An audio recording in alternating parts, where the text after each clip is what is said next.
plus 50% off site-wide at omahasteaks.com/vsin. omahasteaks.com/VSIN. Minimum purchase may apply. See site for details. All right, Derek Stevens, owner of Circa Resort and Casino, in here with the Omaha Steaks. And Derek, you're wiping the barbecue sauce off your jacket. How are the pulled pork sandwiches? You got a chance to take a bite of them there. Matt, delicious. Just delicious. Oh, my goodness. I got to wait another 2 hours and 45 minutes, and I'll try it, but it looks great. It was double thumbs up on this pulled pork sandwich. This is actually on the menu out here at Project Barbecue. This is their new bun, new everything. It was terrific. So everything that Omaha Steaks has out there at Project Barbecue, you can get in the sports book, right? I think so, yeah. Plus, they've got other things like for the sports book as you're sitting down and things like that. Yeah, I don't think they're selling tomahawks outside, but they are in here. All right, Derek, Circa Survivor, biggest football contest in the world, finally had some carnage in week number 5 and started with over 18,000 entries, now down to, 4,646 going into last night, right? 46 going into last night. That is correct. And what the Packers are going to be the most popular play this week. Packers are 14.5-point home favorites against the Bengals. What percentage would you estimate is going to be on the Packers this week? Well, I think it's going to be the largest percentage we've ever seen. Really? I don't know, what or where you would hold the Packers for. Like, the future value does not seem that great to me. Maybe week 9 against Carolina. Right. There's something there, but the value of a 14.5-point favorite right now is just so. I mean, there's a lot of value in taking the Packers right now. So I think you're going to see, in excess of 50% of the remaining pool. I think it could be higher than that. Okay. You said the highest percentage ever. What is? Do you know what the highest percentage ever is for a pick in the Survivor contest? I should get that. I don't know that we've ever had over 50% with this many to go. I could definitely see this being over 50. I'm going to put half my entries on the Packers, save the other 2 back for week 9 when the Packers host the Panthers. Yep. A lot of people who got knocked out of this contest last week, right? Yes, I do. An unbelievable amount. Yeah. It was. Have you ever seen anything quite like that Arizona Cardinals loss? No. I went back to rewatch it just to follow it, just because it's beyond comprehension. It is. What happened? Should be 28-6, easy, and then the defeat. It was just really amazing. So gut wrenching. Running back dropped the ball at the half-yard line going in. It would have been a 22-point game. Over the past 25 years in the NFL, teams up 22 points in the fourth quarter were 1,276-0. Unbelievable. That was just the first of many events that led to the Cardinals' collapse in that game and several being knocked out of Survivor last week. So, Matt, one thing that happened in some of the discussions I had with a few people, it was gut-wrenching, and I had somebody reach out to me, very genuine, and said, this is my first year playing in Circus Survivor. Mm-hmm. I always thought, it would really feel lousy when you get knocked out. He goes, I didn't realize it hits that hard. I mean, it is a gut-wrenching feeling when your Circus Survivor gets knocked out, and in the manner that it happened with Arizona, crazy. That was literally unbelievable how it happened. And I was sitting in the sportsbook watching it, and I actually wasn't that ticked off because I only had 2 entries on the Cardinals. If I had more and I had gotten completely knocked out of the contest, I would have been devastated by that too. Yeah. But at that point, you just had to be happy that you didn't have more on the Cardinals. Yeah, that's true. You had a different way to look at it, right? Yeah, you had to look at it that way. You was happy to still be alive. All right, so this week the Cardinals are at Indianapolis. Colts are 7-point favorites. You think the Colts are going to be a popular Survivor pick here? Kyler Murray questionable for the Cards.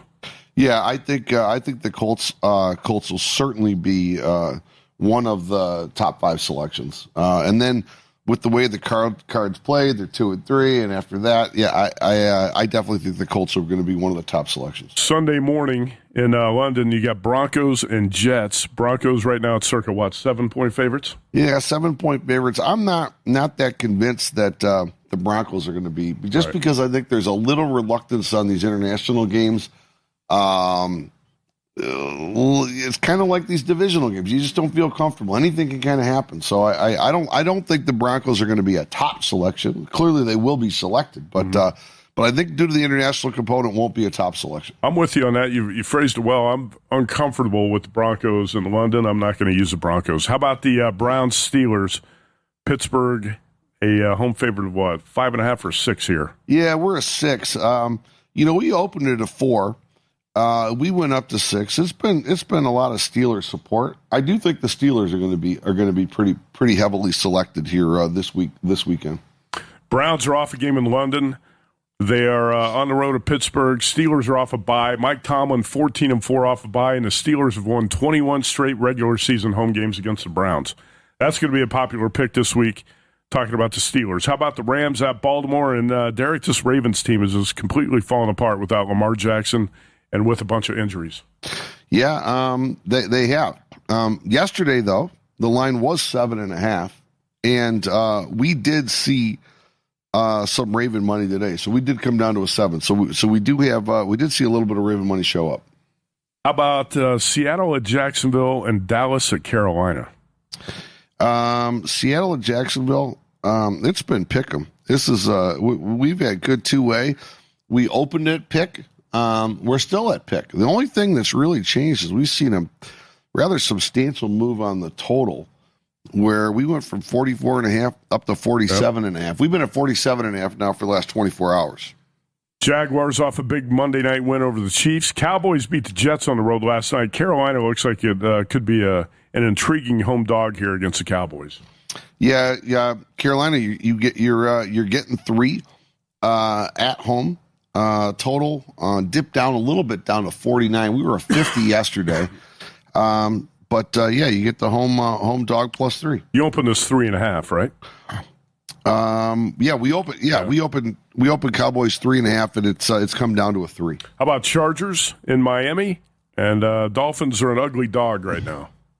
Yeah. So the Chargers we opened as a 5.5 point favorite. We did take Dolphin money. We got down to a 4 yesterday.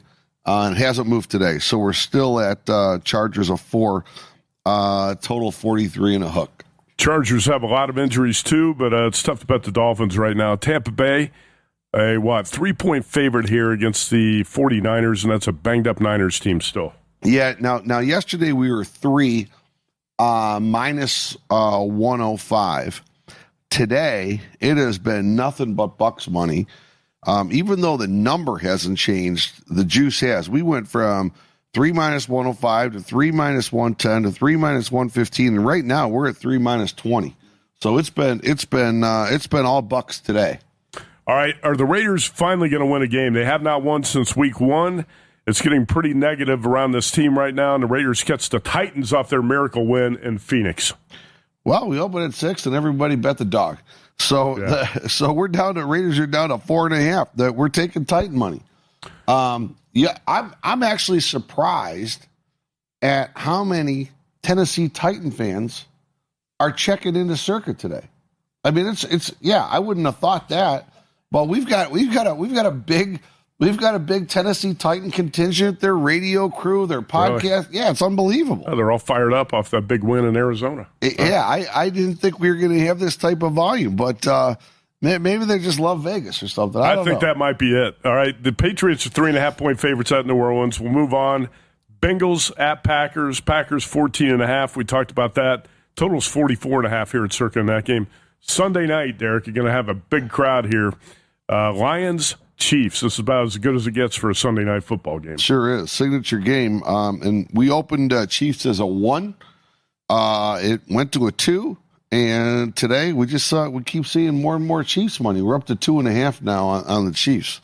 Why do you think that is? You probably like the Lions, don't you? Well, yeah, of course. I always like the Lions. Yeah. But the money's coming in on the Chiefs. Right. So, we're up to 2.5. And a lot of it came in today. And we got a Monday Night Football doubleheader. I think this is the last one of the season. Bills at Falcons and Bears at Washington. Yep, we're both at 4.5. Nothing much. We haven't seen much action on that.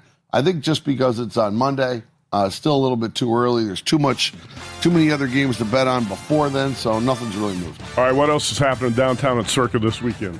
Oh, just just football. What a weekend we got! Great baseball today, baseball tomorrow. This is what unbelievable, beautiful October. And we've got Just College in town. 1,000 college kids are renting out Stadium Swim on Saturday. All right, right up your alley. It's going to be a big weekend here at Circa. Quick break here on the Sports Betting Network. Morning, Zoe. Got donuts. Jeff Bridges, why are you still living above our garage? Well, I dig the mattress, and I want to be in a T-Mobile commercial like you. Teach me, Saldana. Oh, no, I'm not really prepared. I couldn't possibly. At T-Mobile, get the new iPhone 17 Pro. On them, it's designed to be the most powerful iPhone yet and has the ultimate pro camera system. Wow, impressive. Let me try. T-Mobile is the best place to get iPhone 17 Pro because they've got the best network. Nice, Jeffrey. You heard them. T-Mobile is the best place to get the new iPhone 17 Pro on us with eligible trade-in in any condition. So, what are we having for lunch? Dude, my work here is done. The 24 monthly bill credits on experience beyond for well-qualified customers plus tax and $35 device connection charge. Credits end and balance due if you pay off earlier. Cancel finance agreement iPhone 17 Pro 256 gigs $1,099.99 and new line minimum $100 plus a month plan with auto pay plus taxes and fees required. Best mobile network in the U.S. based on analysis by Ookla Speed Test Intelligence data 1H2025. Visit T-Mobile.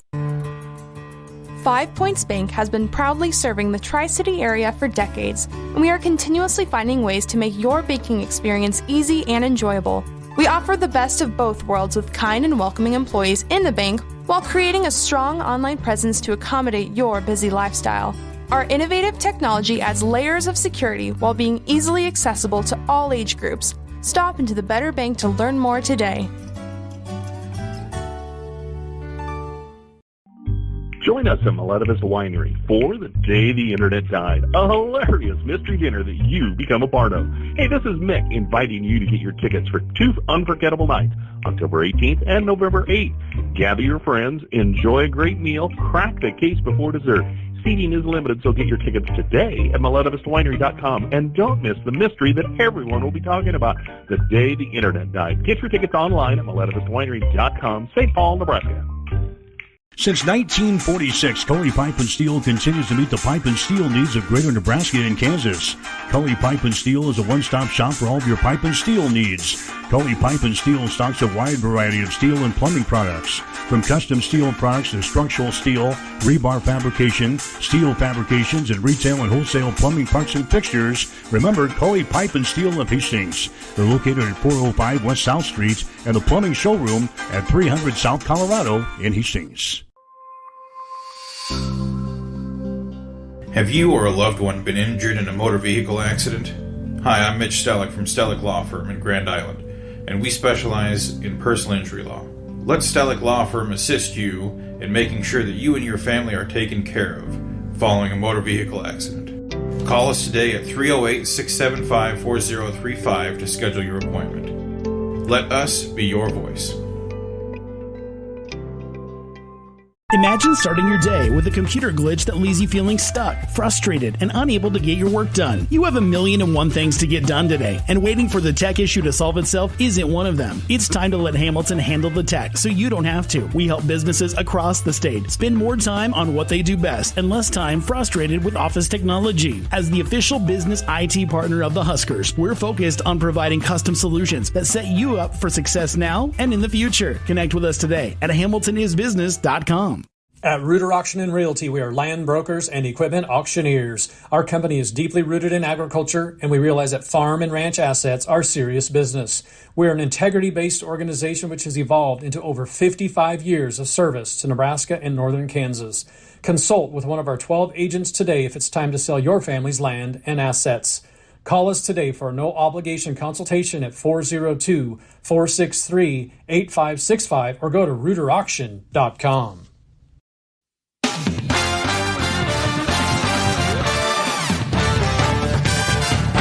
This is the Circa Friday Football Invitational, presented by Omaha Steaks on VSiN, the Sports Betting Network. Chris Massaro in studio here. Chris, grab a pulled pork sandwich there, and we'll get to you, break down some of your plays here in a minute. It's a Circa Friday Football Invitational.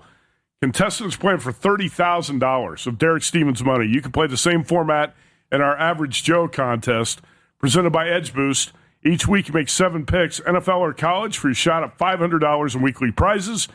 If you already have an Edge Boost account, that doubles to $1,000, and the grand prize is a seat in next year's Circa Friday Football Invitational right here. It's free to play. Enter anytime this season at vsin.com/Joe. Speaking of Average Joe, how about the Average Joe winners? James Savoy cashed in as the first quarter winner of the Edge Boost Average Joe contest. How about James' 25-9-1 record? That carried him to the first quarter finish line, allowing him to walk away with a quarterly prize of a trip to Las Vegas. Big props to VSiN Pro subscriber Al Becker as the latest weekly winner. There you go. James Savoy and Al Becker cashed in the Average Joe contest this week. And let's take a look at the Average Joe standings while we're on that topic. James Savoy at the top, 25-9-1, 4-1 on the best bets.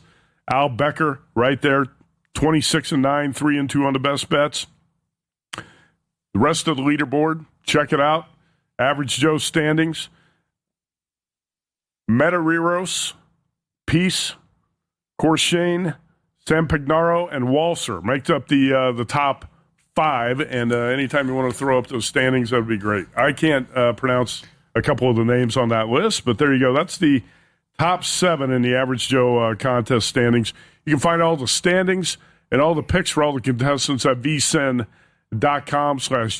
and you'll find all the picks and everything for the Friday football contest up at vsin.com as well. All right, Chris Massaro, San Diego pro sports bettor, grew up in Boston in studio. I said we got the top 3 finishers in last year's contest on tonight's show. Chuck Edel, Alex White, and you.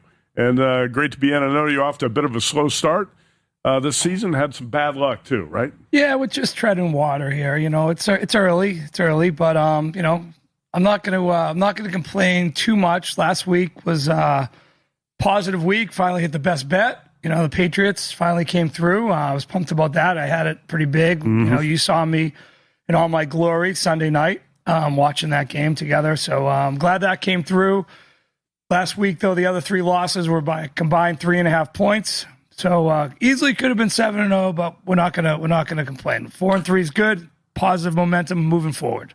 17-18, 2-3 on your best bets, and we'll get to your best bet here later.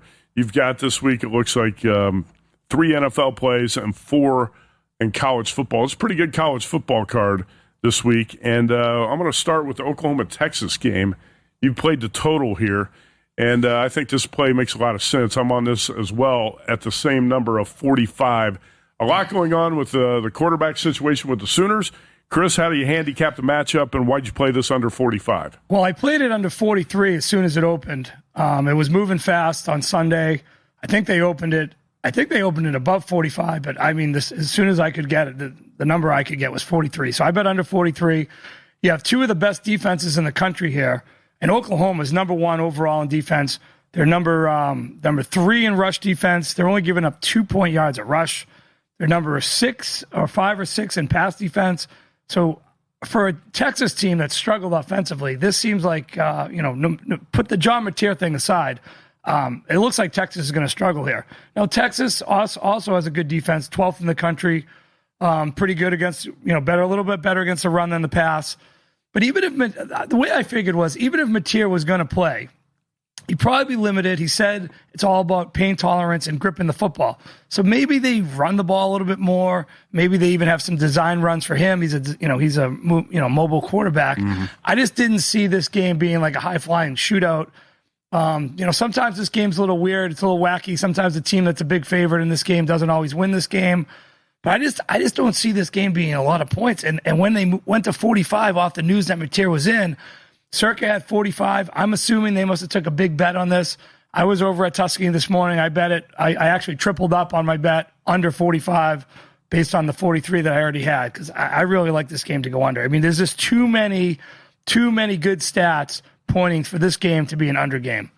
Red River shootout sometimes does get wild. I don't think this is going to be a wild one. Like you said, you got 2 of the top 5 defenses in college football.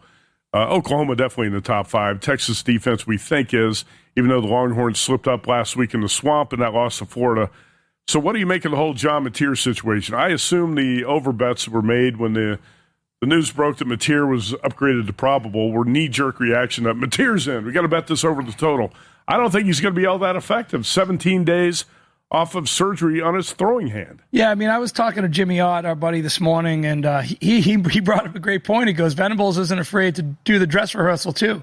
You know, he ran out Dylan Gabriel in 2023. Right. Said he was going to play, and he never played, and Texas won 49-0. I'm not saying that's going to happen tomorrow, but I just think with these two defenses, and even if Mateer plays, he's not going to be the same guy going deep all the time with the grip on the hand and what if he gets his hand hit one time? And when they brought Hawkins in last week versus a Kent State team, Oklahoma's yards per play dropped a full point, and that's against one of the worst teams in the country. They went from 6.1 yards a play to 5 yards a play. Mm-hmm. So Hawkins, not as good. I just think it's going to be a low-scoring game. I like under in the first half too. I'm not even sure what that number is, but I'm pretty invested in this game, under 45 and under 43 as well. It looks like a 2017 type of game to me as well. And by the way, John Mateer likes to run a lot, and if he's going to run, he's going to take some hits on that hand. You would think. I'm not sure he's going to be able to last the game. Then Michael Hawkins is back up, and you wouldn't have a lot of faith in him moving the ball against the Texas defense. Do you prefer a side in this game, or are you not going to bet the side? I would definitely prefer Oklahoma. I've seen enough of Oklahoma defensively to feel confident that they're going to get the win. I just have talking about confidence. I mean, how could you have any confidence in Arch Manning? He's like 88th in FBS and completion percentage. The guy was supposed to be the number 1 pick in the draft. He's 100% going pro. He's the Heisman Trophy favorite. 88% completion percentage. I mean, let alone they're not even a high scoring offense. So they played some pretty lousy teams. Mm-hmm. I mean, their wins are not too hot. Yeah, a lot of us got hoodwinked on their Arch Manning hype. He's not playing against those doofuses in Louisiana High School, that Louisiana High School football league anymore. Did you see some of those clips of Arch in high school against the teams he was playing against? It's he just does not look the part at all. He throws off his back foot. He throws sidearm. I'm just really surprised at his lack of fundamentals, his poor fundamentals. Too. Well, it's funny you say look the part. He does have those Warby Parker commercials with the glasses where he just looks great, don't you think? I mean, that's his number 1 pick all over it. He's got the name. All right, so last week Miami went to Tallahassee and the Hurricanes took out Florida State. And, Tommy Castellanos talking about a quarterback who's disappointing. He didn't get it done last week for the Seminoles. This looks like a spot to play Pittsburgh if you can get past the Pat Narduzzi factor. You're playing Pittsburgh plus 10. Yeah, there's a lot of things that you could say I'm crazy for taking Pittsburgh. Pat Narduzzi, obviously, he's kind of a lunatic out there, not making the right decisions in game. He benched Eli Holstein last week, but they entered I'm not even going to try to Heinzschel. Heinzschel's the that's close enough. Heinzschel, the new true freshman quarterback, 73% completion percentage. I think it's Heinz-Steckel, isn't it? Something like that? It begins with Heint. Uh-huh. Mason Heint. I have Mason Heinzschel, but I could be pronouncing it wrong.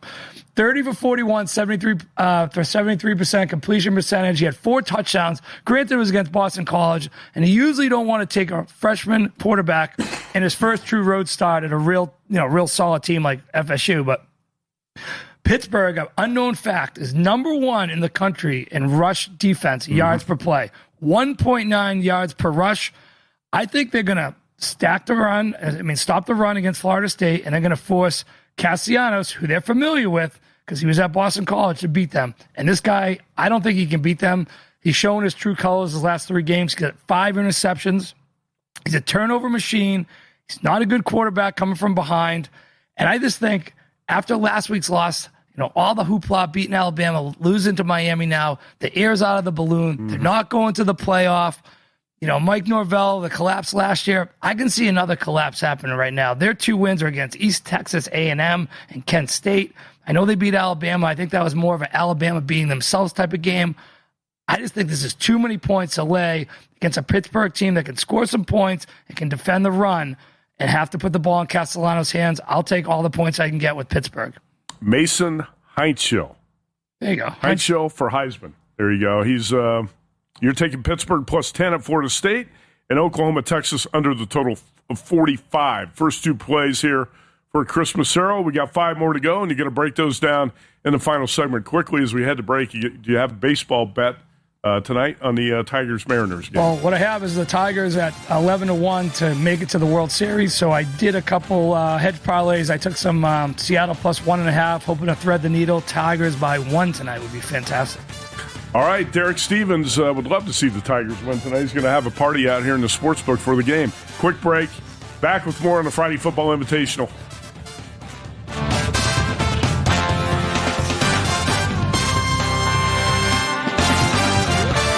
Progressive's Teen Driver discount could lower the cost of insurance for your teenager and save you some money. And then you can still spend money on them. Because just when you think you have a grasp on spending, new sneakers. And then it's money for a school field trip. And of course, spending money. Oh yeah, and a new phone to replace the one they dropped in the toilet. Oh, don't remind me. So just get Progressive's Teen Driver discount. And then you can continue to spend money on them. Endlessly. Progressive Casualty Insurance Company and affiliates. Discount not available in all states and subject to terms and conditions. With Fidelity Wealth Management, a dedicated advisor gets to know you and your goals to build a comprehensive plan to help grow and protect your wealth. Backed by a team of specialists, they'll analyze all your accounts, even the ones they don't manage, to keep an eye on taxes and provide proactive portfolio insights that can help you unlock your wealth's full potential. Learn more at fidelity.com/wealth. Investment minimums apply. Fidelity Brokerage Services, LLC. Member NYSE SIPC.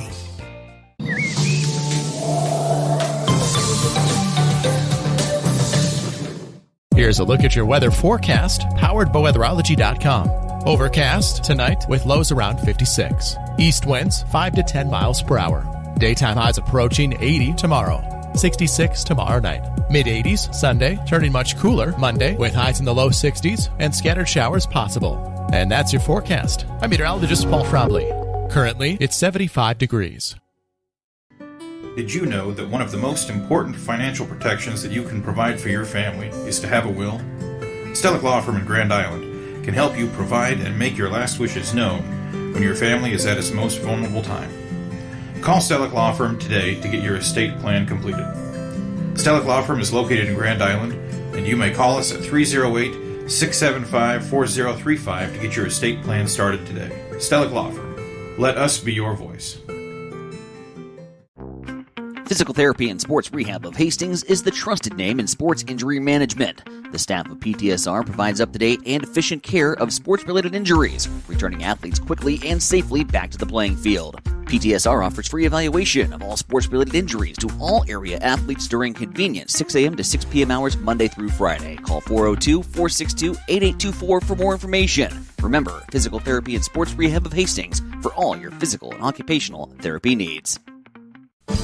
Hi, this is Terry Anstein, President, 5 Points Bank of Hastings. On behalf of our shareholders, directors, and staff, I would like to thank all of our great customers for helping us become the fastest growing bank in Hastings. I would also like to invite everyone in the Hastings area to stop in and visit with one of our bankers and learn how we can be your bank for the long run. Locally owned, locally managed, 5 Points Bank, the better bank. Member FDIC. Bored of the same old sports coverage? Get on the cutting edge of sports with Extreme Sports. That ball hammers deep toward left into the well. That ball is gone! The biggest plays, breaking news, and we can't forget the best sports talk. Let's be great! Let's be great! We are Extreme Sports.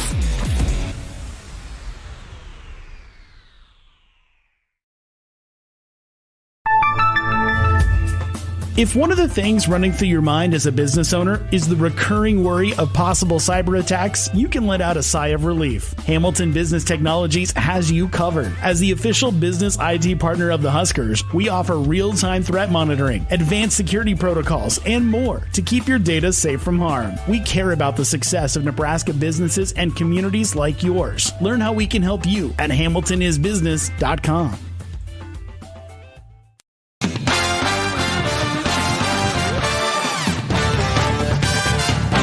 This is the Circa Friday Football Invitational, presented by Omaha Steaks on VSiN, the Sports Betting Network. All right, as we get deeper into the season, the NFL market gets sharper. Finding edges is not easy, but that's where VSiN Pro comes in. Right now, you can save 40% on the football season special with Circa Friday Football Invitational promo code CIRCA. You get VSiN Pro access to everything we do, every sport, now all the way through the Super Bowl. Don't wait. This offer expires on Sunday. Lock in 40% off today with promo code CIRCA at vsin.com/subscribe. vsin.com/subscribe. Let's take a quick look here at the Average Joe standings again, presented by Edge Boost. And James Savoy, Al Becker, right now tied for first. Savoy's got the tiebreaker with a 4-1 best bet record, 25-9-1 against the spread. Very impressive so far for James Savoy. And Al Becker right there at 26-9 against the spread, 3-2 on the best bets. Medeiros, Peace, Corshane, Sam Pignaro, and Walser also in the top 5 of the standings. Average Joe contest presented by Edge Boost. Check it out at vsin.com/Joe. Chris Massero, Las Vegas Pro Bettor in studio. Chris, we've gone through 2 of your 5 plays here so far. Oklahoma, Texas under 45, Pittsburgh plus 10 at Florida State. Let's talk about 2 of your totals in college football before we get to the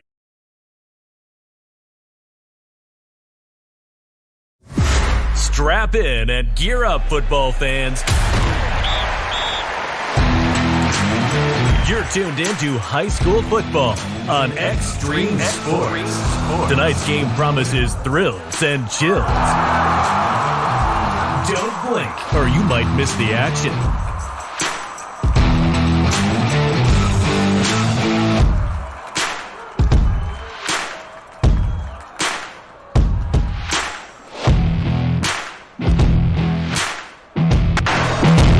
And hi again, everybody. Welcome to high school football coverage on Extreme Sports.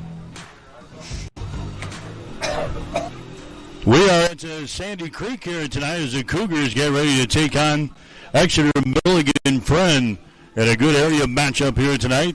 Exeter Milligan Friend coming in a record of 3 wins and 3 losses on the season.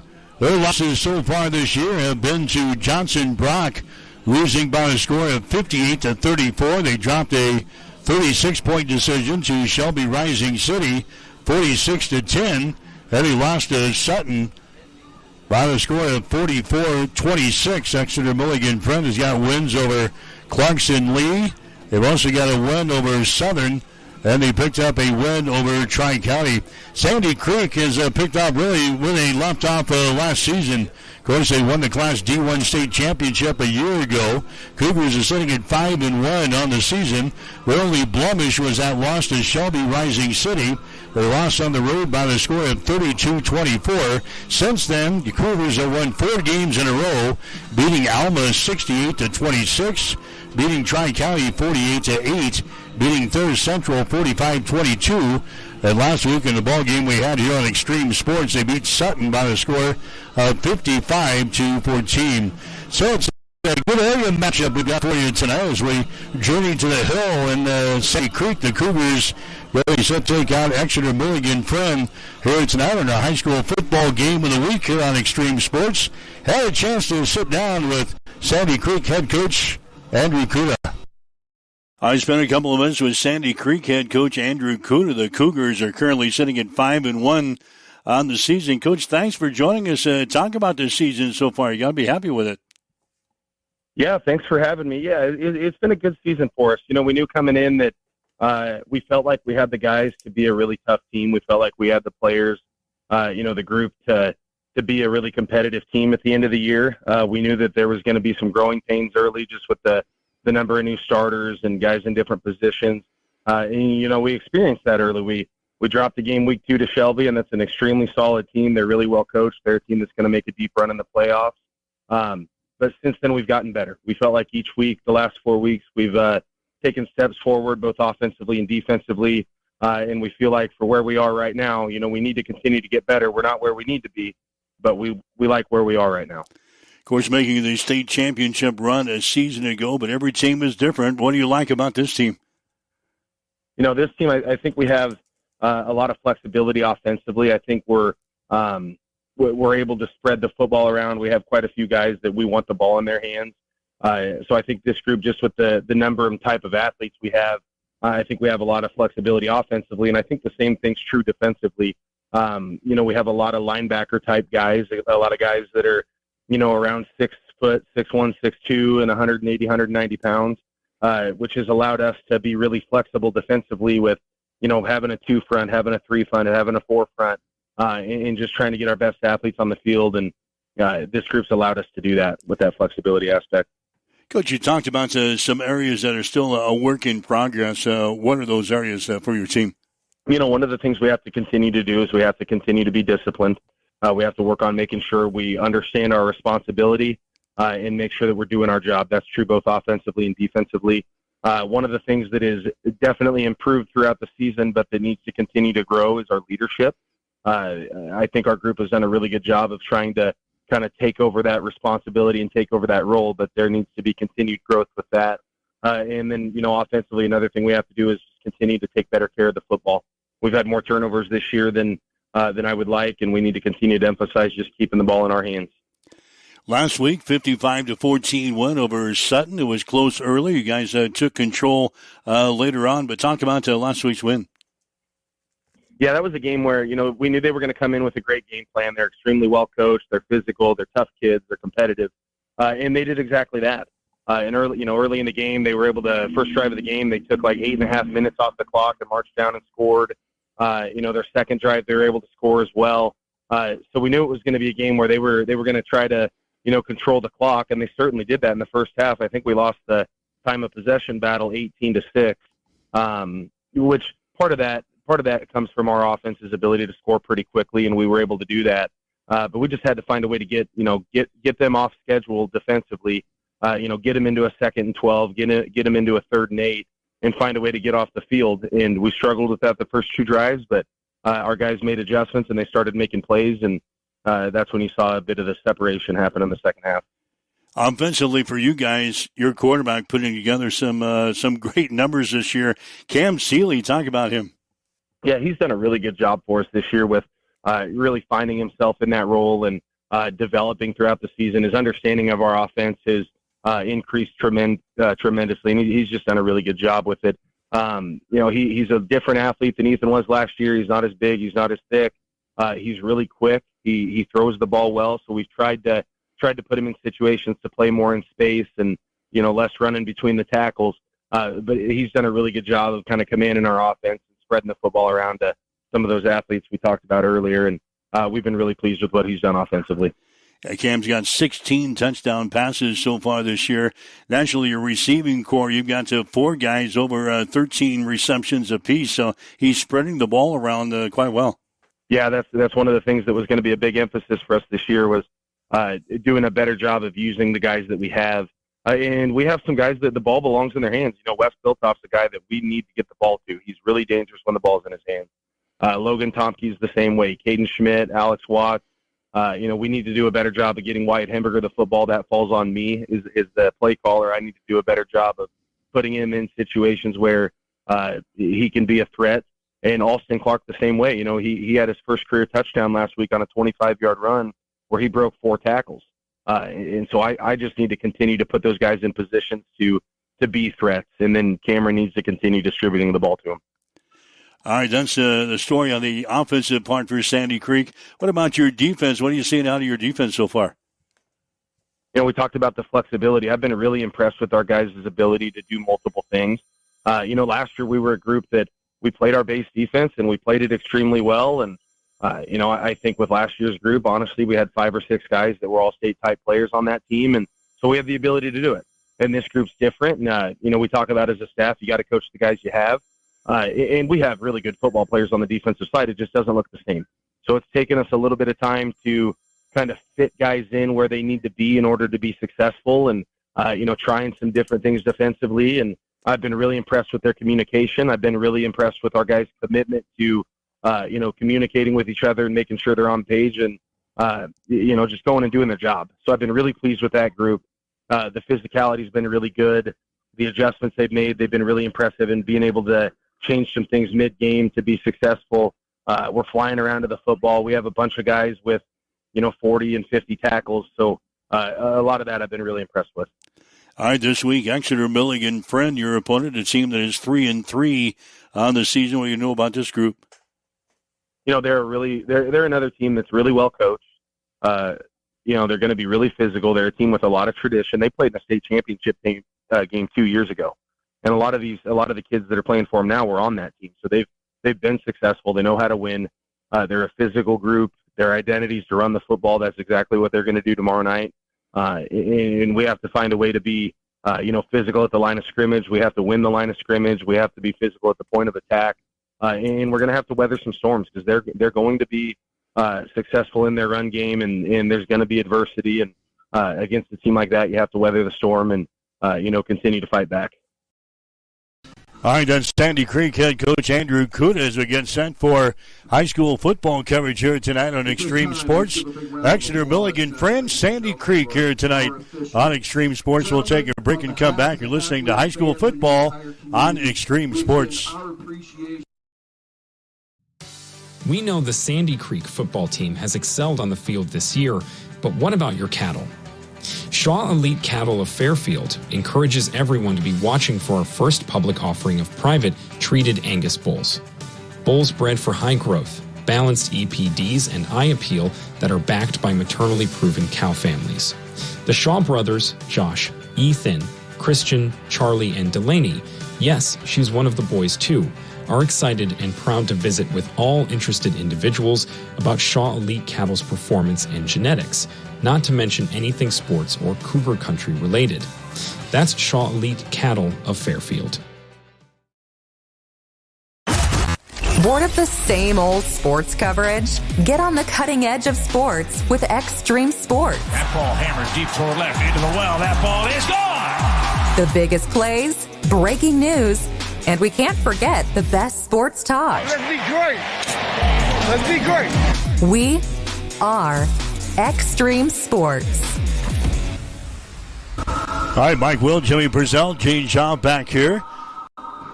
On the hill, it's Sandy Creek here tonight. The Cougars getting set to take on the Bobcats from Exeter Milligan Friend. Jimmy and Sandy Creek making it all the way to the state championship game, winning the title a year ago.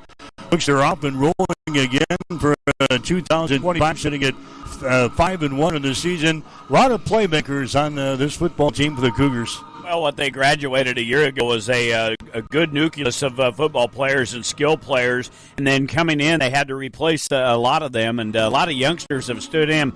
The thing that amazes me is a small-town school, 8-man football, they've got a huge roster, and you look at it, just 7 seniors on this Sandy Creek team for Coach Kuda, so he's got a lot to build with.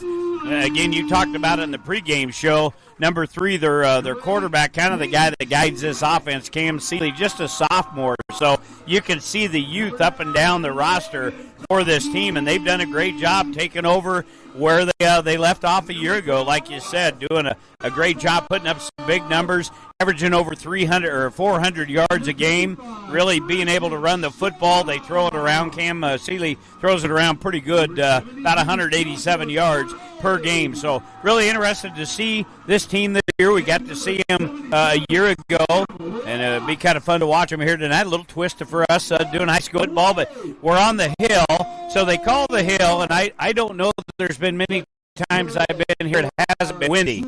Tonight we would welcome them, breeze, because the bug and the flies and the skeeters are going to be incredible.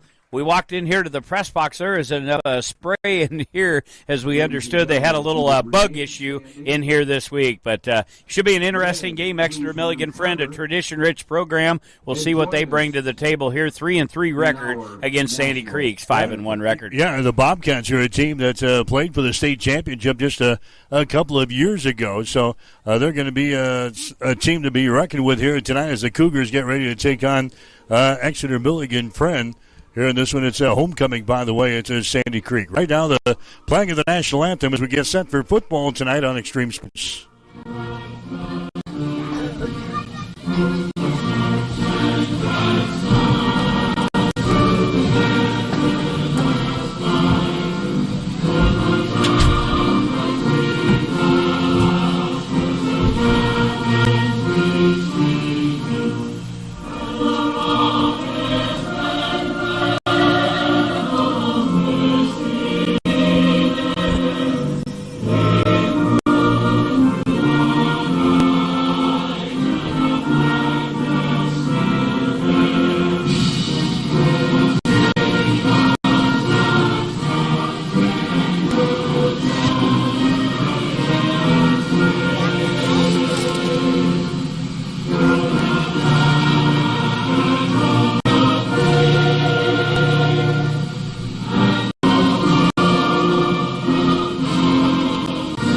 All right, the playing of the national anthem as we get set for football action here tonight from the hills, Sandy Creek and Exeter Milligan Friend getting ready to go at it here again tonight. Sandy Creek 5-1 in the season.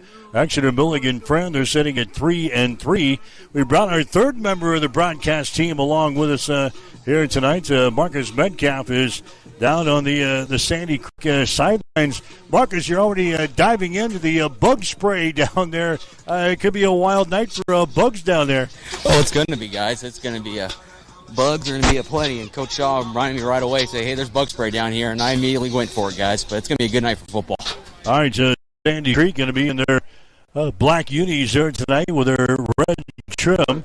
Exeter Milligan Friend unis. They've got their black football pants on. Again, thanks for joining us. Kind of a special edition of high school football, Jimmy, as we journey to the 8-man ranks here today for Sandy Creek and Exeter Milligan Friend.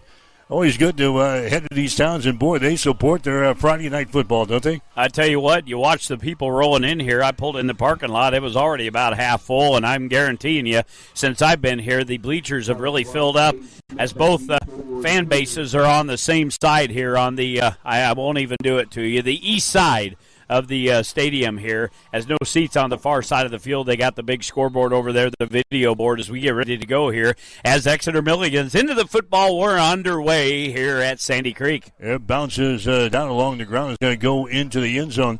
Remember, Jimmy, 8-man football. I know. It's an 80-yard field, so we're sitting right at the midfield stripe, which is the 40-yard line. There's no 50 here. The 40. I rehearsed on the way down as we come separately here this evening, but yeah, I was like, okay, there's no midfield at 50. You got to go to the 40. So I'll probably screw that up once or twice here. As Sandy Creek spreads the field, they've got players trips over here to the near side. All right, the Cougars, they can put some points on the scoreboard. Again, Cam Seeley is the quarterback here for Sandy Creek, a 6'1", 180-pound sophomore. And he's going to open up with an empty backfield. Wide receivers out to the right side. Seeley waiting for the snap. He's got it. He's going to run the football across the 25-30, 35-40. Here he goes. He's at the 38-yard line of Exeter Milligan Friend. Tackle is made in there by number 3, A.J. Mueller in the defensive secondary.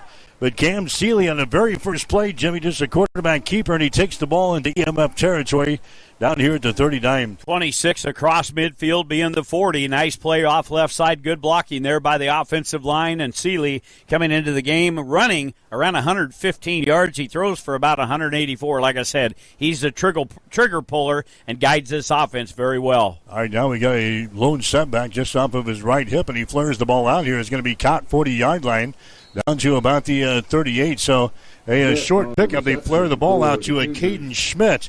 Mueller again under the stop for EMF. Caden Schmidt can run the ball, and he can catch it out of the backfield. That's his 20th reception of the 2025 season.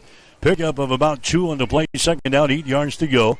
First drive here for Sandy Creek. They have got the ball down here at the Exeter Milligan Friend 38-yard line. The Cougars working left to right here in the first quarter of play, just underway. Sandy Creek and EMF here tonight.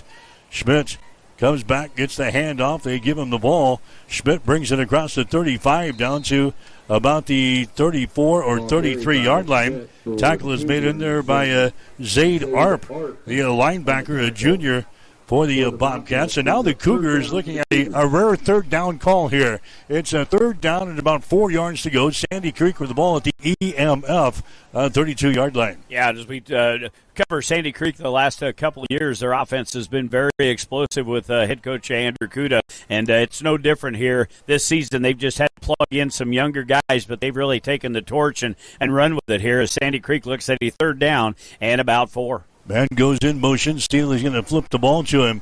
He's across the 35-yard line. He runs into a lot of traffic down here, and he's run out of bounds. At about the 34, that's a Biltoff. He's a big, tall boy, 6'6". They like him in the passing game. That time he comes around on the sweep, 6'6", 210-pound junior. Cougar's going to be stopped short of a first down. It's going to bring up a fourth down situation. The ball is sitting here at the 34-yard line, and Sandy Creek will go for it. Why not? 4th down and 4.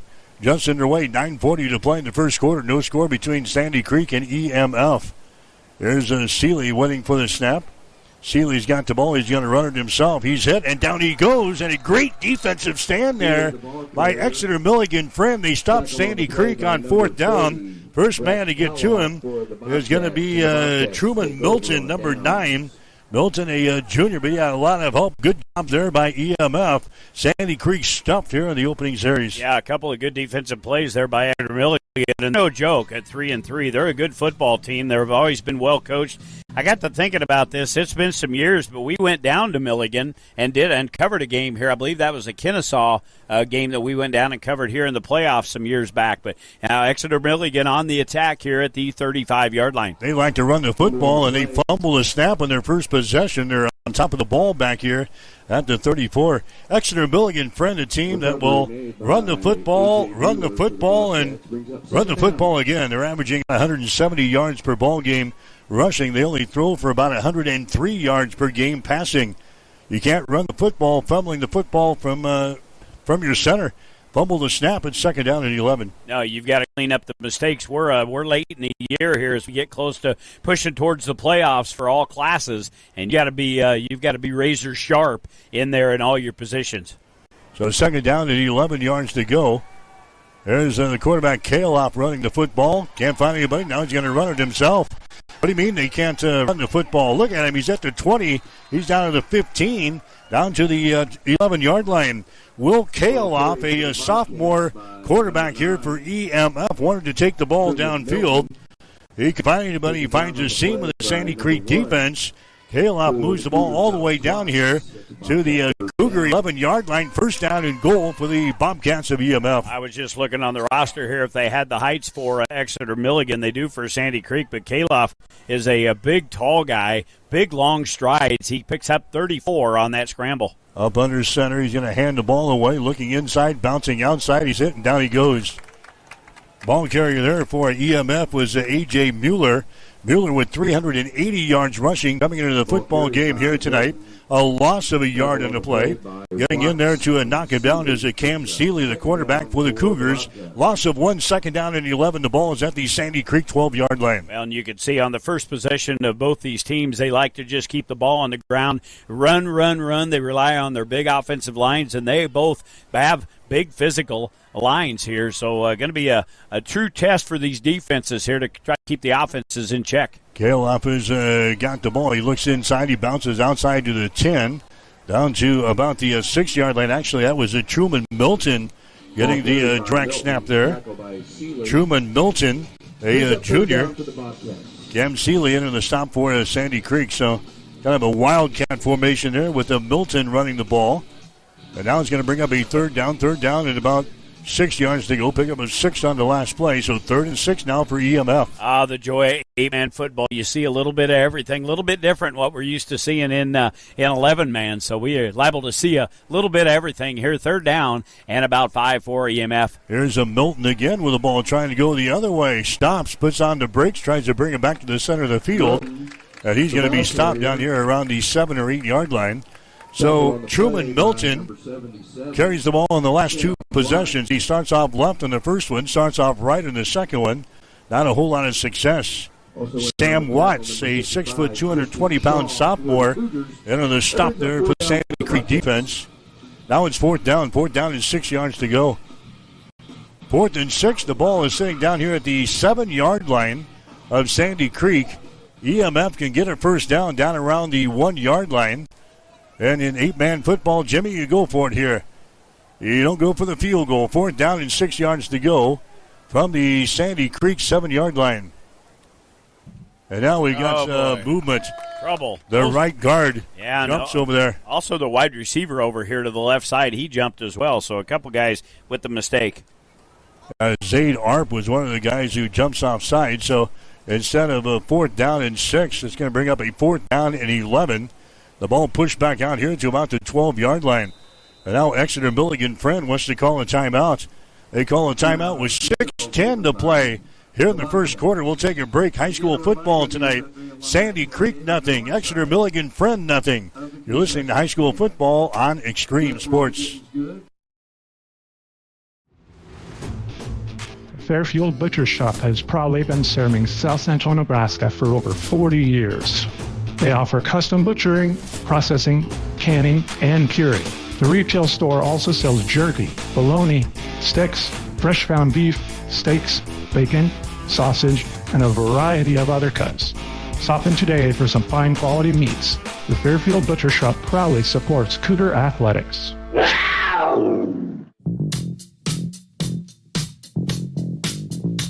You are listening to high school football on Extreme Sports. Now, let's get back to the action.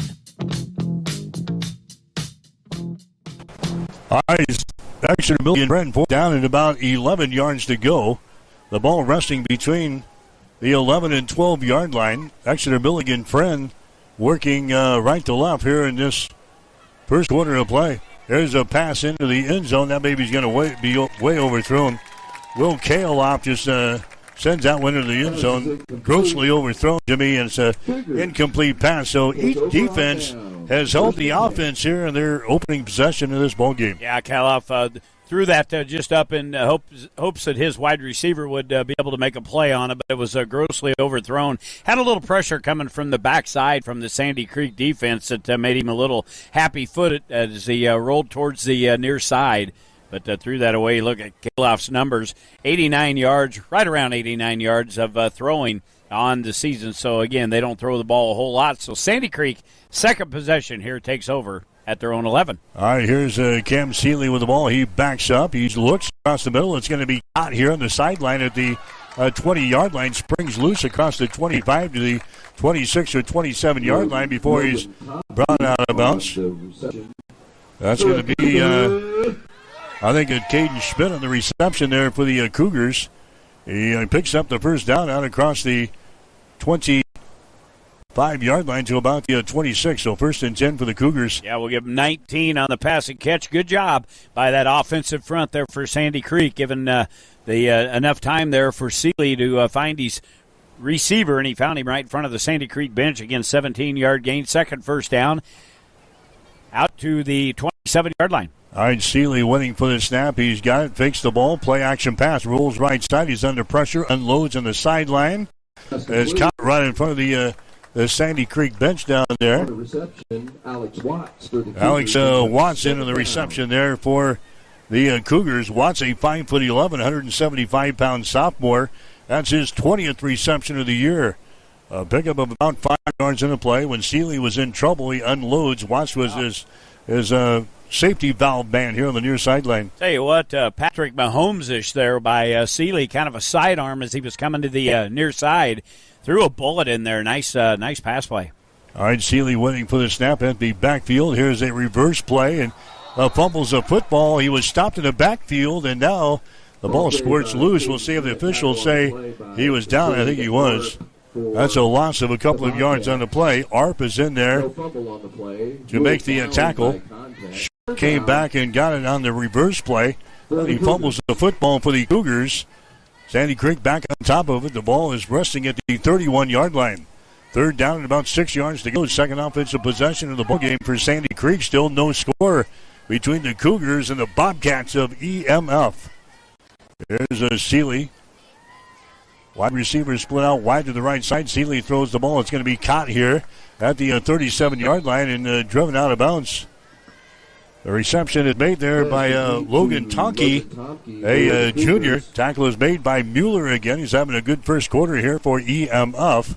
That's going to be enough for a first down as they move the ball out here to the 38-yard line. 4:34 to play. So after spending the day at the Smith Complex with softball action all morning and all afternoon long, we made the trip to Sandy Creek on the hill. Glad to be here for high school football tonight. A little special edition, 8-man football for you. Class D1 as Sandy Creek plays Exeter Milligan Friend here tonight on Extreme Sports. Here's Seeley waiting for the snap again. One man in the backfield. Seeley pitches the ball back there. They've got a lot of penetration, but they bring the ball across the 40 inside Exeter Milligan territory down to about the 37-yard line. Arp is in on the stop again. So it's going to bring up a second down here. Second down and about 5 yards to go. Ball is sitting at the 37-yard line of Exeter Milligan Friend. 4 minutes and 8 seconds to play here in the first quarter. No score. Couple of goose eggs on the board here. 8-man football in the first quarter. Nice run there by Schmidt. Got the pitch from Seeley. Took it off left side. Had the defensive end staring him down right in his face. Kind of was patient there. Waited for the blocker to come over. Got him upfield. Picked up nearly 6 yards. Second down and 4 here for the Cougars. Clark is now in the backfield for Sandy Creek. Seeley's going to air the ball out down the field. It's going to be caught for the touchdown. Caught for the touchdown. That's a Logan Tonke on the reception there for Sandy Creek. And we talked about their offense, Jimmy, right there. A quick strike team. As a long touchdown pass from Seeley to Tonke. We'll give him 38 on the pass and catch. And again, that offensive line doing a tremendous job for Seeley, giving him all kinds of time. He was able to get his feet set, go through his progressions, and then he found Tomke. Was in double coverage, but he beat both of his men down there right in between the hash marks. He delivered a beautiful pass, 38-yard touchdown, and now the 2-point conversion here for Sandy Creek. All right, so it's a 6-0 ball game. Seeley will line up for the 2-point conversion here for the Cougars at the 3:38 mark of the first quarter. Seeley waiting for the snap. He's going to run it himself as he takes it around the right end, and he takes it into the end zone for the 2-point conversion.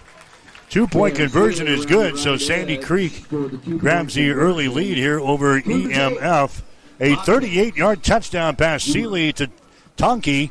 2-point conversion good, 3:38 to play here in the first quarter. We'll take a break. Sandy Creek 8. EMF nothing. You're listening to high school football tonight on Extreme Sports. Looking for reliable farming and construction equipment? Head to Landmark Implement in Fairfield. Located right on Highway 74 in the heart of Clay County, at Landmark, we specialize in large ag equipment and precision ag support, meeting the needs of farmers in Geneva and Aurora. Whether you're upgrading your planter or need top-notch service, our team has you covered. We have a fantastic selection of John Deere lawn and garden equipment, compact utility tractors, and even Gator utility vehicles. Whether it's for a small acreage or a large farm, our compact tractor packages come with all the attachments you need to get the job done. Need service? Our certified master technicians are ready to help with on-farm service, combine repair, or even a simple mower tune-up. Experience the Landmark difference today in Fairfield. For all your John Deere sales, parts, service, and precision ag needs, Landmark is your trusted partner. You are listening to high school football on Extreme Sports. All right, back here on the hill at Sandy Creek. It's a 8-0 ball game. The Cougars have got the lead here in this one. A.J. Mueller bringing the ball back there for EMF after the kickoff. Brings the ball out here to about the 16-yard line. Well, we heard all about the quick strike offense, and Seeley throws a touchdown pass on the second offensive possession. Goes 38 yards, and the Cougars out on top here by the score of 8-0. So EMF lines up here. They're working right to left here in the first quarter of play. Hand off to Mueller, and he is hit at the 19-yard line. As a second effort carries him across the 20. The ball may have came loose out here at the 23. We'll check with the officials have to say here. Sandy Creek says they've got the football at the 23, and they do. The officials agree. Mueller carries the ball up inside. He was initially stopped back here at the 19. He sprung loose to about the 23. The ball comes loose, and Sandy Creek is on top of the football down here at the 23-yard line of EMF. Big break there for the Cougars. You start watching different things that teams do, and these 8-man teams, they are so aggressive, and they bring so many guys to the ball, and that's the case there. Just had a bunch of guys on. Second effort by Mueller. Probably should have just went to the ground. There was a lot of prying and grabbing for the football, and then we're going to have the play stopped here by penalty. But, yeah, just a lot of gang tackling by Sandy Creek. They're able to get the ball loose, and they get the turnover, but now the penalty will be against Sandy Creek. It'll be a movement up front.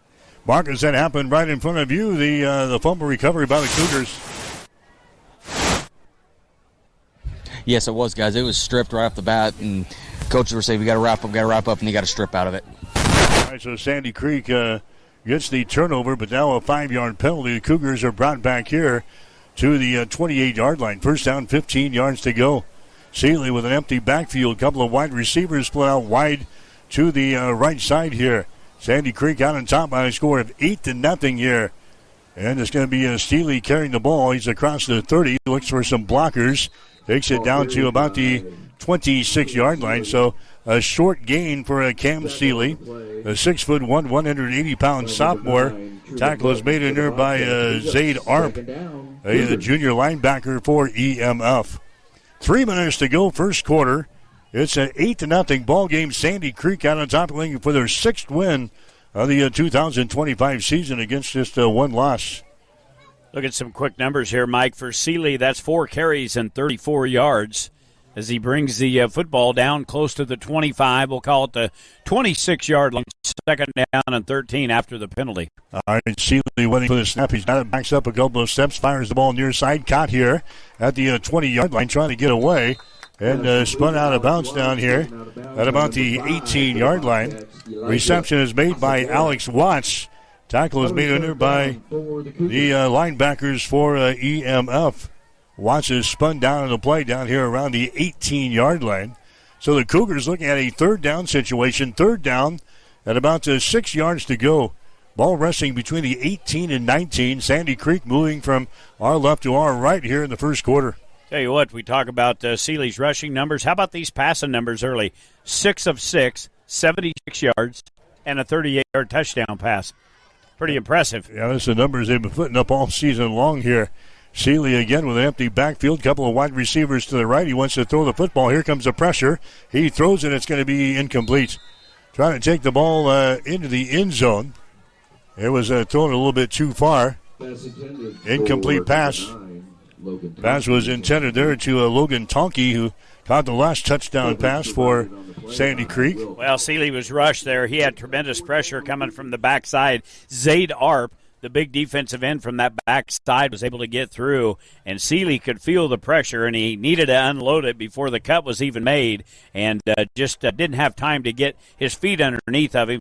I didn't need to jinx him. First incomplete pass for Seeley here tonight. Now Sandy Creek looks at a 4th down and 6 ball to 19. Nelson man in motion. All right, Seeley has got a back in the backfield, and now Andrew Cooter, the head coach for Sandy Creek, wants to call a timeout. 1:41 to play. First quarter, we'll take a break. Sandy Creek 8, Exeter Milligan nothing. You're listening to high school football tonight on Extreme Sports. As a family-owned community bank, Cornerstone Bank knows the importance of building strong relationships with our ag producers. Cornerstone is also large enough to handle all your farm lending needs. Whether you're in the market for equipment, livestock, real estate, or farm inputs, Cornerstone is ready to support you with excellent farm lending options. Hi, this is Lance Williams with Cornerstone Bank. I invite you to call or stop by any of our locations to discuss your farm operation needs. Bank on a solid foundation with Cornerstone Bank. Member FDIC, equal housing lender, loan subject to approval.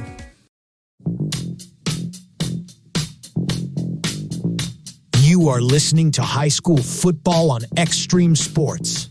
Now, let's get back to the action. All right, Mike Will, Jimmy Purcell, Marcus Metcalf, and Gene Shaw. Everybody has made the trip down here to the hill. Yeah, I tell you what, a lot of interest in this 8-man game. All right, it's 4th down, 6 yards to go. Sandy Creek with a ball down here at the 19-yard line of EMF. It's a 8-0 ball game. Sandy Creek with a lead. Seeley's got time, surveys the field, directing traffic, moves to his right. Seeley has still got the ball. Seeley is at the 25-yard line, 20. He's at the 15, breaks loose to the 10-yard line, down to the 5, down to the 4-yard line. He's going to have enough for a first down. Boy, he held the ball a long time. Great job by the defensive secondary for Exeter Milligan Friend, locking up those wide receivers, Jimmy. But Seeley gets the job done on his own. He picks up the first down. That's what happens when you got a guy, a dual threat that can throw the football very effectively and then has great feet. And finally, Seeley was done holding on to the ball. He's seen some green grass over to the far side of the field, was able to cut it upfield. Boy, he's got some speed. You can see it when he turns the jets on. He can get around the corner. We'll give him 15 on the gain inside the 10. All right, there would spot the football down around the 5. Seeley's going to call his own number again, and he's going to take the ball into the end zone for a touchdown. Seeley takes the ball in from 5 yards out, and the Cougars are on the top now, 14-0. First rushing touchdown here for Seeley. He's thrown one and rushed for one. Again, 5-yard touchdown variety there. Took it off left side, right up the middle. Pretty good seam there on that far side of the line there for Seeley, and he gets it in very easily. So Sandy Creek out to a 14-0 lead here in an 8-man football. They will line up here and, like you said, go for two. You don't kick many field goals or extra points. Yeah, there's a couple of them, but that's about it. They've scored a lot. Here's a Seeley going to fumble the snap, and he's going to be swarmed under back here at the 9-yard line. So the 2-point conversion is no good. We'll take a break. 54 seconds to play in the first quarter. Sandy Creek 14, EMF nothing. You're listening to high school football tonight on Extreme Sports. Since 1948, Shuck Drilling has been South Central Nebraska's go-to-water well experts. Remember Shuck Drilling for irrigation, well drilling, pump installations, repairs, and all related parts and service. Shuck Drilling, quality products and first-rate service at a fair price.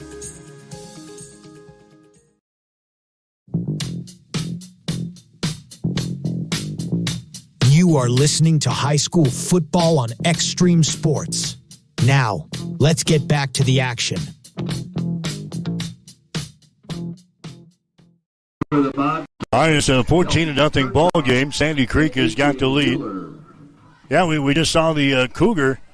Does this thing, does it do push-ups too? I looked and I was hoping that Cougar was in shape because I think the last time we actually seen a Cougar mascot was back in the Sioux Falls Hastings College days when the Cougar would do push-ups on every score. They had to bring in a second Cougar because he was so exhausted, but this one here does not do it. As the kick comes down to the near side hash, fumbled around down there by Exeter Milligan, and he'll be chopped down at about the 11-yard line. So, yeah, just one Cougar, and I don't think that Cougar is probably going to do too many push-ups. That kickoff went to Caitlin Kirchhoff. He kind of fumbled the football down around the 5-yard line. Picks her up and returns it back to about the 11. That's where EMF will start. So Exeter Milligan Friend has not played a bad half or about a quarter of football, but the hook up on the scoreboard is 14-0. They fumbled away that last possession, and Sandy Creek made quick work of things, 5 plays and 28 yards. Yeah, you can't make mistakes against Sandy Creek. They'll make you pay, and they did there. All right, here's EMF with the ball. They're going to run it to this near side. They bring the ball to about the 14-yard line. That's a Will Kale off the quarterback, the sophomore. Popped out of bounds by Wes Biltoff, the outside linebacker for the Cougars. So they bring the ball to about the 15. We'll give them a pickup of about 3 on the play. Second down and 7 yards to go. For Exeter Milligan Friend, 39 yards on 7 totes and only 1 pass attempt here by the quarterback, Kaloff. So, again, he doesn't throw the football a lot. Only 1 first down for EMF. So, 2-yard gain. They'll look at trying to get their second one here. They're 8 yards away. 2 seconds, 1 second. They snap the ball. The inside handoff. They get it to the 20-yard line to the 21-22. That's A.J. Mueller. He's going to be close to a first down. He's going to be about a yard shy, however, and that is going to be the end of the first quarter of play. So we'll switch ends. 1 quarter in the books tonight. High school football coverage from Extreme Sports. It is Sandy Creek 14, Exeter Milligan Friend nothing. You're listening to high school football tonight on Extreme Sports. The Cougar Pride Booster Club would like to wish the Sandy Creek football team a great season. You are making Cougar Nation proud. The Booster Club supports activities that enrich the educational experience and promote character formation of all Sandy Creek High School students. Again, good luck to all the Sandy Creek athletes and teams on a great season. SC Farms of Clay Center and Skyline Farms of Edgar want to wish the Sandy Creek sports teams good luck this season. Push yourself beyond limits. Greatness awaits. We are proud of you. SC Farms of Clay Center and Skyline Farms of Edgar are proud supporters of Cougar Athletics. You're locked in to Extreme Sports. Olivares now hits a line drive to deep left field. Ward is back to the wall. Granny time! Here's Doncic wheeling inside in traffic and got it to go. the home of 24/7 sports talk. Nothing but pure sports action.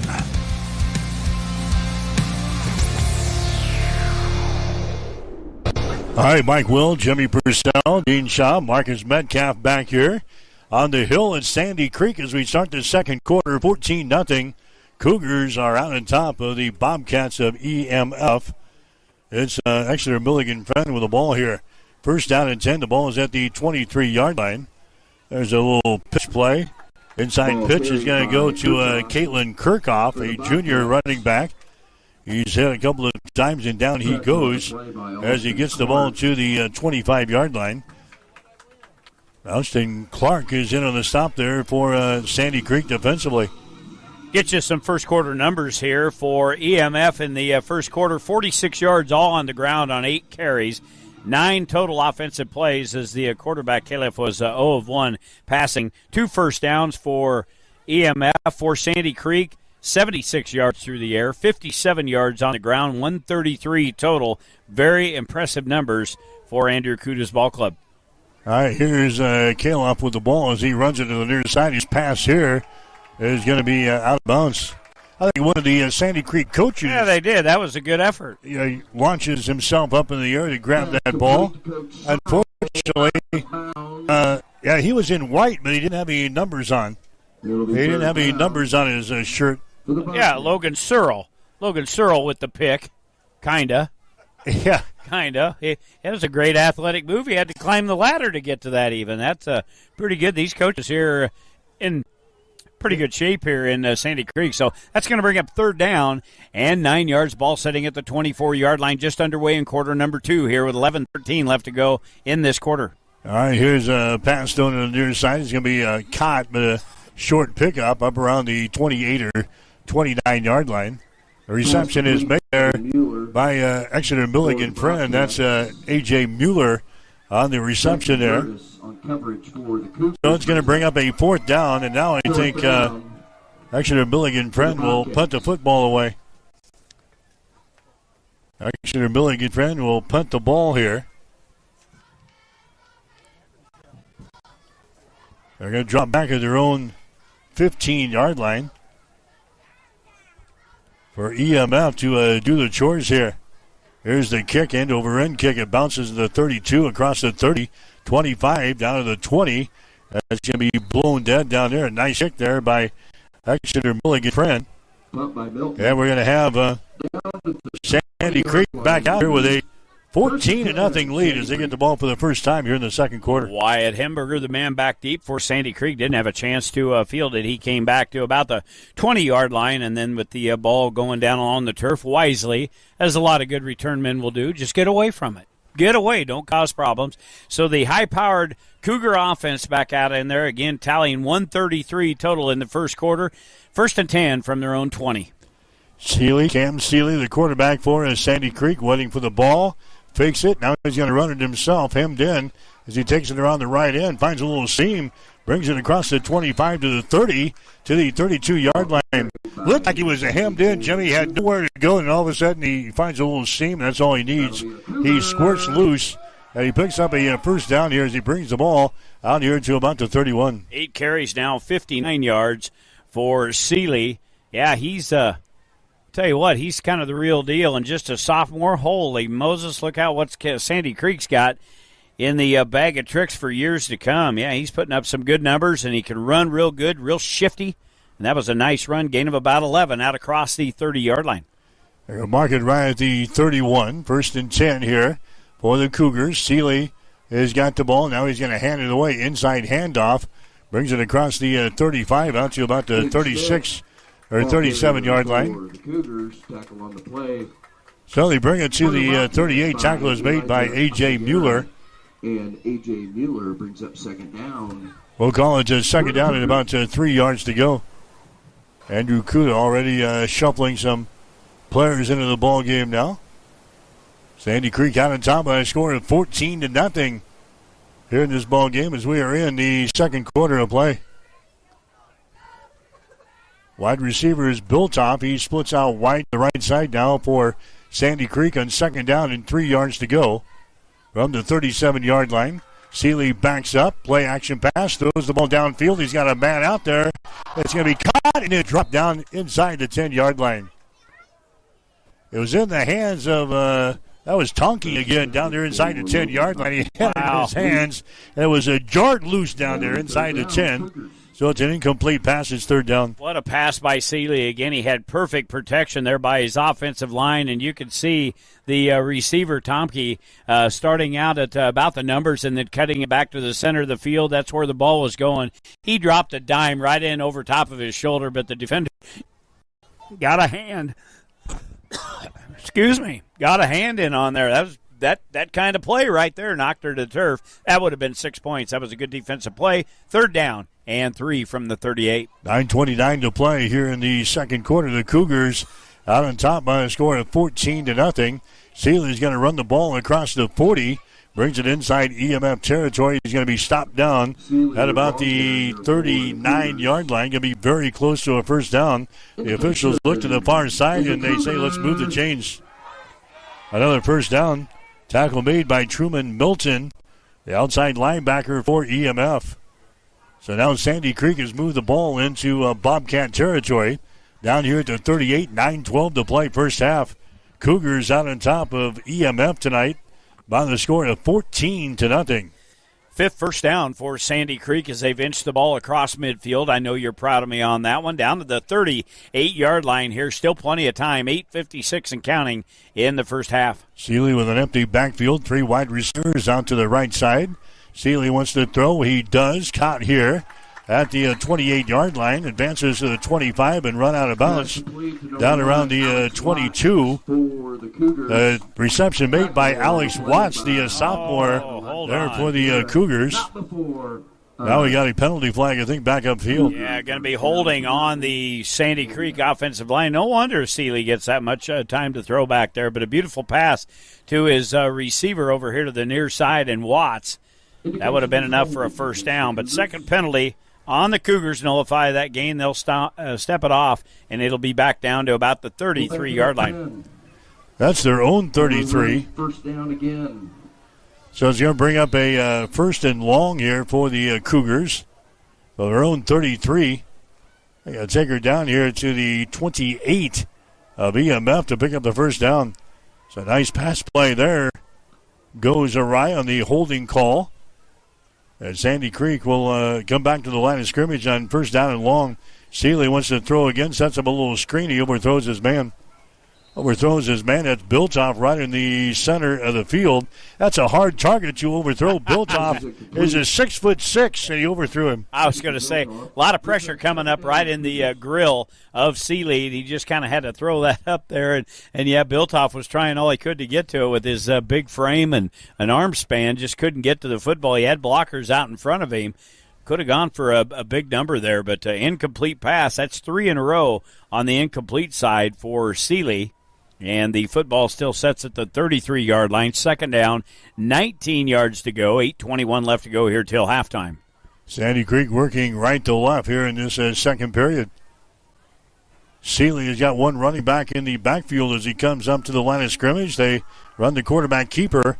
He brings it to the 5 to the 40. He's into the open 30, 20, 15, 10, 5, touchdown. Take that one from 47 yards. 47 yards out. Seeley takes it in from 47 yards out for the score, his second touchdown of this ball game.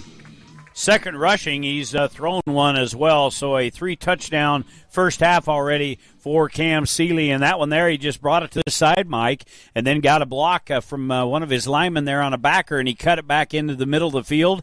And that was when I said, look out, because there was nobody there defensively for Exeter Milligan Friend, and he takes it yard. 8:09 left to go here till halftime. It's now 20-0. Cougars look at a 2-point conversion. All right, Seeley has got it on the 2-point. He fakes the little pitch, and he throws the ball into the end zone. An easy 2-point conversion. 2-point conversion is good by Sandy Creek at the 8:09 mark. So we got another break here. Sandy Creek jumps out to the early lead here in this one. It's a Sandy Creek 22, Exeter Milligan Friend nothing. You're listening to high school football tonight on Extreme Sports. This is the commercial for Pioneer Seed Corn. In 1926, Pioneer revolutionized farming with the first commercial production of hybrid corn. And we've been innovating ever since. The one that started it all. The number one seed to beat. The one for you. In 2026, we celebrate a century of innovation. Plant the 100th season. Plant Pioneer. See your Pioneer seed dealers, Mike and Brian Shaw, at Shaw Ag Solutions.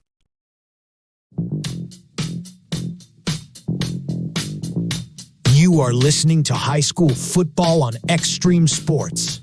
Now, let's get back to the action. All right, it's a 22-0 ball game. Sandy Creek has got the lead. The kickoff goes through the end zone. Touchback. EMF will have the ball. The three Hastings schools, they are in action tonight. Hastings High with a long road trip out west to take on the Scottsbluff Bearcats tonight. Hastings St. Cecilia is at home at Duncan Field taking on Jimmy's Superior Wildcats. Yeah, I had a lot of people surprised we weren't going to venture out to Duncan Field with the Cats coming to town. And then we got to Adams Central. They're playing at Cozad tonight. Yeah. Well, you talk about Cam Seeley being the sophomore. I think he did a very good job learning from Ethan Shaw a year ago. He's thrown for 79 and rushed for 110 here in this first half. Kale Alpha is going to hand the ball away, and that is wishful thinking there against the defensive front for Sandy Creek as he is drilled on the play. That's A.J. Mueller carrying the ball for EMF. He looks up and sees nothing but black shirts there. Picking up 2 yards in a play. Wes Biltop was the guy who led the Chargers defensively for Sandy Creek. Boy, EMF just not able to get anything going offensively. They had 46 yards in the first quarter. They've got 3 here, just a couple of offensive, couple carries here for 3 yards in this second quarter of action. Now they'll roll it off left side and try to run the option. That's not going to go anywhere. Carrying the football there was Kaloff, the quarterback, Will Kaloff. He is drugged down, maybe a yard gain. We'll call it third down at about 6. Sam Watts on the tackle there for the Sandy Creek Cougars. So third down for EMF. They've got the ball in their own territory. Back here at the 22-yard line. Boy, Sandy Creek looks good, Jimmy. I don't think they've missed a step from a year ago. They graduated some talented seniors, but boy, they have replaced them with some really, really good-looking skill guys. This is a very good-looking team for Andrew Kuda. Here's a Kaloff. He fakes the throw, then he runs it himself. He's going to be short on the first down as he brings it across the 20 out to about the 23-yard line. Tackle is made by Alex Watts and others there for Sandy Creek. Fourth down now. Fourth down for EMF. Bobcats with the ball in their own territory at the 22. I'm sure they're going to put the football away here from this point on the field. You would think so. You really don't want to give Sandy Creek the short field here. But Are you kidding me? They're going to go for it? Boy, they are. Fourth down and 4 yards to go. The ball is at the 22-yard line. That's their own 22-yard line. Here's a running play to the far side. He's not going to get there. No, not even close. Took it to the left side of the offensive formation, and he has stopped on the play. Running the football there was Elijah Aguera for EMF. And he's going to be stopped short of the first down. That was Truman Milton carrying the ball.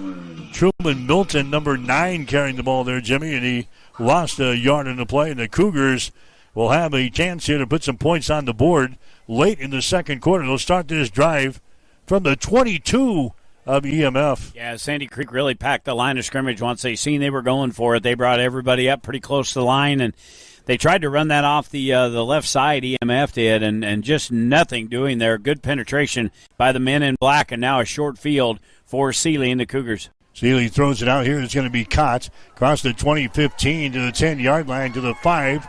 Did he stay in bounds? He did not. Got down there at about the 5 or 6 yard line. That's a Biltoff on the reception there.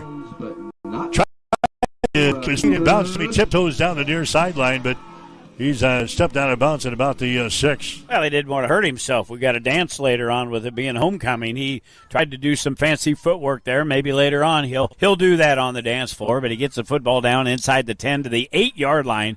Good swing pass to Bill Toff. Nice-looking target there. Big, tall, lanky guy as Sandy Creek looks at a 1st and goal here. Seeley and Schmidt in the backfield here. Seeley has got the ball. He backs up. He tries to set up something in the end zone. He just launches it up there, and it's going to be incomplete. I think Biltoff had to come over and be a defensive player on that. Seeley had a lot of pressure coming up the middle. He just threw it up for grabs. I think Biltoff come over and knocked the football out of the Exeter Milligan Friend defender's hands. That's a good play. So it's now 2nd down for the Cougars. 2nd down and goal. The ball is at the EMF 8-yard line with Sandy Creek already leading in this ball game by a score of 22-0. We're in the second quarter here from the hill at Sandy Creek. Seeley in the backfield along with Schmidt. Seeley waiting for the snap. He's got it. Pitches the ball back. That's a Schmidt with the ball. Puts his head down. Crashes across the 5-yard line. Down to about the 3. He runs into Will Kaloff, the sophomore defensive back here for EMF. But Schmidt takes the ball down to about the 3-yard line of Exeter Milligan Friend. Tough run there by Schmidt. Got the option. That was a great pitch by Seeley right before he got hit by the defender from EMF. Got that ball right into Schmidt's hands, and then he just lowered the shoulder, put the boom on the defender there, picked up about 5, down to the 3. Now it's 3rd and goal from the 3. All right, Seeley with an empty backfield down here. Seeley waiting for the ball. He's got it. He wants to throw the football into the end zone. That's going to be incomplete. Trying to get the ball in the back of the end zone to number 9, Logan Tomke. He threw it too far, incomplete pass, and that's going to bring up a 3rd down or 4th down, and we're going to have a timeout here. We're Sandy Creek, so the Cougars call a timeout. We'll take a break. 4:56 to play in the second quarter. Sandy Creek 22, Exeter Milligan Friend nothing. You're listening to high school football on Extreme Sports. We know the Sandy Creek football team has excelled on the field this year, but what about your cattle? Shaw Elite Cattle of Fairfield encourages everyone to be watching for our first public offering of private treated Angus bulls. Bulls bred for high growth, balanced EPDs, and eye appeal that are backed by maternally proven cow families. The Shaw brothers, Josh, Ethan, Christian, Charlie, and Delaney, yes, she's one of the boys too, are excited and proud to visit with all interested individuals about Shaw Elite Cattle's performance and genetics, not to mention anything sports or Cougar country related. That's Shaw Elite Cattle of Fairfield. Bored of the same old sports coverage? Get on the cutting edge of sports with Extreme Sports. That ball hammered deep toward left into the well. That ball is gone! The biggest plays, breaking news, and we can't forget the best sports talk. Let's be great! Let's be great! We are Extreme Sports. Wow, as we come back, Seeley just takes the ball, Jimmy, and slices into the end zone for a touchdown from 4 yards out. Boy, he really accelerated as soon as he got a football. He knew he was going to get some contact, or at least thought he was. He wanted to make sure he had a lot of momentum. He didn't need it. He shot right through there. Nobody touched him. Good seam there. And now they'll do the traditional kick. The place was down. The kick wasn't pretty, but it went through the pipes there on the south end of the field. So this ball game, all Sandy Creek, 29-0 now. Still 4:52 left to go here in the first half of action. Boy, this is a dangerous team, Mike, I can tell you that. All right, we'll take a break. Sandy Creek with another score, 29-0. We'll have more after this. You're listening to high school football on Extreme Sports. Fairfield Butcher Shop has proudly been serving South Central Nebraska for over 40 years. They offer custom butchering, processing, canning, and curing. The retail store also sells jerky, bologna, sticks, fresh ground beef, steaks, bacon, sausage, and a variety of other cuts. Stop in today for some fine quality meats. The Fairfield Butcher Shop proudly supports Cougar Athletics.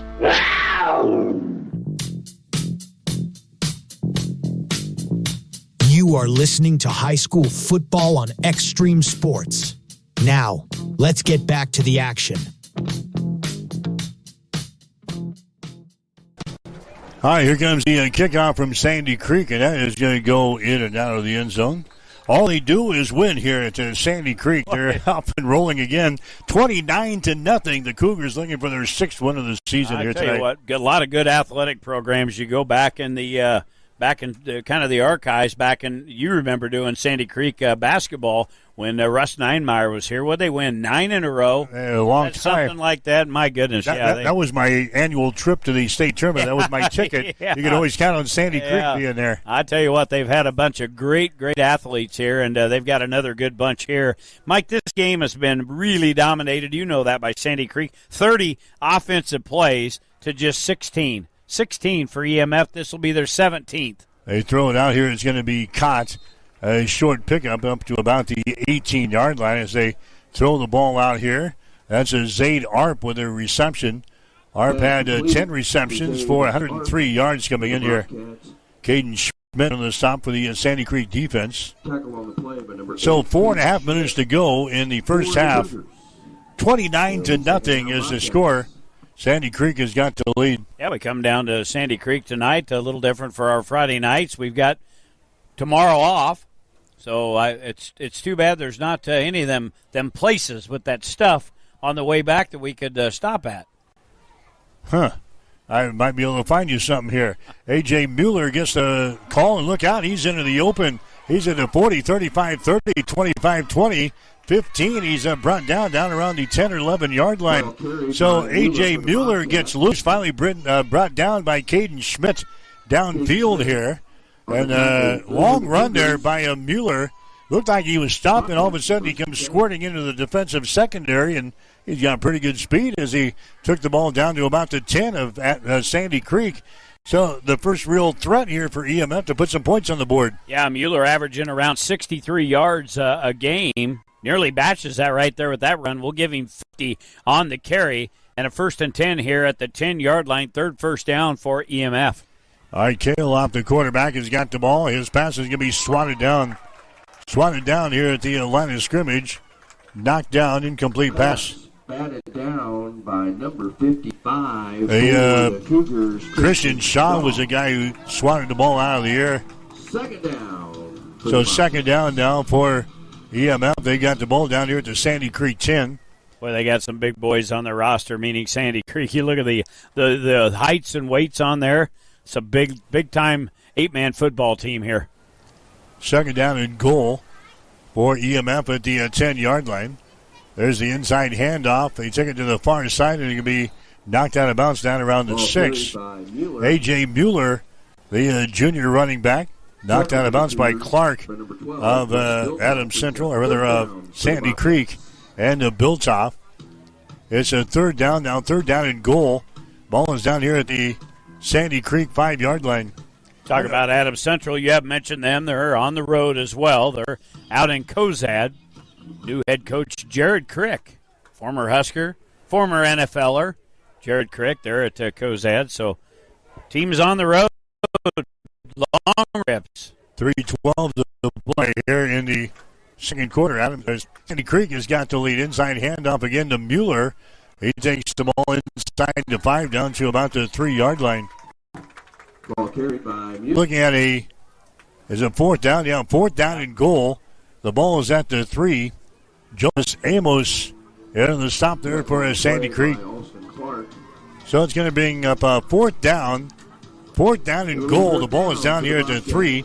I know this defense has a lot of pride. They want to keep EMF out of the end zone here. Absolutely want to. In a 29-0 ball game, Sandy Creek has got the lead here in the second quarter with 2.5 minutes to go. Galoff is going to send a man in motion out to the far side. They're going to throw the ball to him over here. It's going to be incomplete. They sent the man in motion. That was Kelton Kirchhoff. They tried to give him the ball in the corner of the end zone. Threw it too far. So that long run there by EMF results in no points on the scoreboard. Yeah, it didn't hurt Sandy Creek at all. And, boy, you'd think that you get down there that close at 8-man football, you could match up pretty well and try to run that in. But EMF doesn't run the football a whole lot. They're primarily, or throw the football a whole lot. They like to run the ball, and kind of a surprise play there. But good defense there by Sandy Creek. They take over at their own 3-yard line, 2:23 left to go here till halftime. We'll see what the Cougars want to do here. Seeley waiting for the ball in his own end zone. Seeley has got it. Pitch play comes on the option down the far side, and he's run out of bounds. So they run the option to the wide side of the field. They get the ball to, that was Schmidt carrying the ball there. Run out of bounds over there by the linebackers again for EMF. Number 3, A.J. Mueller for the Bobcats. So a pickup there of about, they're going to give them a good spot on the ball as they bring it all the way out here to about the 8-yard line. Sandy Creek over the 140 mark of rushing here in the first half of action, 94 off the arm of Seeley. So some big-time numbers put up again here for the Cougars. Second down and about 4 yards to go. Sandy Creek working right to left here in quarter number 2. Seeley grabs the ball. He's going to run it. He's going to be hit. Down he goes. Did not get started there. Seeley is drugged down on the play there, so he may have gotten back to the line of scrimmage, but that's about it. They're going to spot the football right at the 10-yard line. So now the Cougars will be looking at a third down situation. Third down and about, 3 yards to go? So a long 3 for Sandy Creek. Time running, 1:50 to play in the second quarter. The Cougars out on top of this ball game by a score of 29-0. Yeah, Cougars will go. That's one thing you see in 8-man. You don't see a lot of punts, a lot of kicking situations, and they'll line up here 3rd and 3. See what they can do here. They're deep in their own territory. Seeley throws the ball. It's going to be caught. That's going to be enough for a first down. And breaks loose, brings it up to around the 15-yard line. That's a Tomke again in the reception. He's had a good first half here. Logan Tomke. He knew exactly where the stakes were, Jimmy. Got to the stakes. They got him the ball. Squirts forward for maybe a yard or so. Brings it to about the 16. First down for the Cougars. We talk about that a lot. You've got to know where the sticks are. You got to get to them so you can. The quarterback delivers the football. You're going to get hit pretty much right away. You got to be past him. He was. Tomke with 77 yards on 5 catches as Sandy Creek looks at a first down and 10. Cougars out on top, 29-0. Seeley throws the ball again. Almost intercepted there at the 20-yard line. Almost coming up with a ball there for the Bobcats down there. Defensively, it was broken up down there by Truman Milton, I think, was the guy. Boy, he just set right down on the pass route there. A couple guys for EMF in the area of the intended receiver, but had just kind of sat down there and waited for the football and nearly come up with the pick. That would have been big right here with a minute left to go in the game. Would have given EMF another chance to get some sort of points on the board. They've been shut out so far. 29-0 Sandy Creek. They look at a 1st and 10 here from their own 15-yard line. Not really in any hurry here either. All right, Seeley has got the ball. He fakes it. He's going to run it himself. This time he's going to be snowed under in the backfield. A loss of a couple of yards back here to the 12-yard line. And now Sandy Creek wants to call a timeout. They're not done yet. Sandy Creek calls a timeout. 52 seconds to play in the second quarter. We'll take a break with a score. Sandy Creek 29, Exeter Milligan Friend nothing. You're listening to high school football tonight on Extreme Sports. Looking for reliable farming and construction equipment? Head to Landmark Implement in Fairfield. Located right on Highway 74 in the heart of Clay County. At Landmark, we specialize in large ag equipment and precision ag support, meeting the needs of farmers in Geneva and Aurora. Whether you're upgrading your planter or need top-notch service, our team has you covered. We have a fantastic selection of John Deere lawn and garden equipment, compact utility tractors, and even Gator utility vehicles. Whether it's for a small acreage or a large farm, our compact tractor packages come with all the attachments you need to get the job done. Need service? Our certified master technicians are ready to help with on-farm service, combine repair, or even a simple mower tune-up. Experience the Landmark difference today in Fairfield. For all your John Deere sales, parts, service, and precision ag needs, Landmark is your trusted partner. All right, Sandy Creek here on second down and long. They throw the ball out here to Biltoff. He grabs the ball across the 15, fighting for yardage on across the 20 to the 21-yard line. He's going to be stopped short of a first down by a couple of yards. Brent Kaloff into the stop there for the Exeter Milligan Friend Bobcats, and now we've got a timeout from Exeter Milligan Friend, so we'll keep it right here. By the way, also on the air tonight, we've got Hastings College Volleyball. It's Hastings taking on Dort. Matches underway inside Lynn Farrell Arena over on Extreme Sports 2 here this evening with the Hastings College Volleyball. Tomorrow we have got volleyball and we've got soccer. Volleyball begins at 3 as they take on Dakota Wesleyan tomorrow. The soccer teams will play tomorrow night beginning at 5:30 against Dort. We'll have volleyball and Extreme Sports 1. We'll have soccer tomorrow night on Extreme Sports 2. So it's been a busy weekend with softball today, now high school football and volleyball and soccer tomorrow. But you're not going to miss a single thing. We've got you covered on our Extreme Sports Broadcast Network. It's going to bring up a fourth down situation here. Fourth down is about 4. And yeah, now the Cougars are going to punt the football away with 37 seconds to play here in the second quarter. Here comes the kick. It's going to be a boomer. It's going to go over the head of everybody. It's going to bounce at the 20. Bounces at the 15. Goes out of bounds. Nice kick there by the Cougars. Guess who? Will take over. Why wouldn't you have your all do it man out there doing the punting? Cam Seeley, the punter. Boy, you got a beauty out there. Waited for the pressure to come in and then got off a real good one. Got it all the way down inside the 20-yard line down to the 15. I'm sure he drives that big red bus to the away games, you think? Probably so. He's probably got the keys to the bus. Probably got him in his locker right now. So it's a first down here for EMF, Exeter Milligan Friend, a team that played for the state championship just a couple of years ago. They're sitting at 3 wins and 3 losses on the season here this year. But I'll tell you what, they've run into a real buzzsaw into Sandy Creek here in this first half. They're trailing the ball game by a score of 29-0. 3 wide receivers split to the right side. They're going to take a shot downfield, incomplete. Will Kaloff lets that one fly into Cougar territory and threw it too far. Incomplete pass, now 21 seconds to go. Kaloff with 6 pass attempts here in the first half. Just completed 2 of them for 9 yards. We look at the rest of the offensive numbers here. 16 carries total in the first half for EMF for 54 yards. They've got 3 first downs. So, again, they've just been had the shackle hold on them from this Sandy Creek defense. All right, Will Kaloff, the sophomore quarterback for EMF, trying to get something going here in the final stages of the second quarter. He backs up. Here comes the pressure. His arm is going to be hit. The ball's going to be intercepted. Intercepted to the 10-yard line. Back to the 5. He's into the end zone for the touchdown. Kaloff, his arm was hit. And it's picked off there by Clark.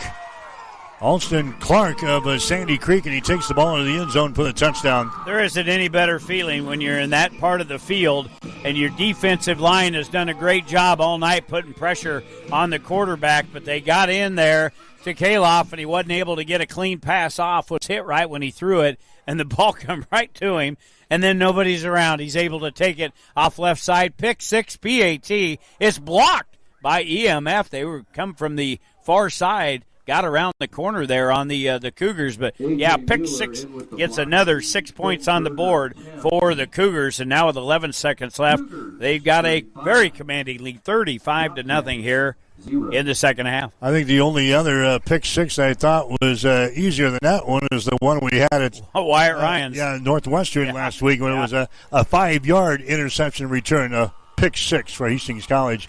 Anyway, 11 seconds to go. It's a Sandy Creek 35, EMF nothing. You're listening to high school football on Extreme Sports.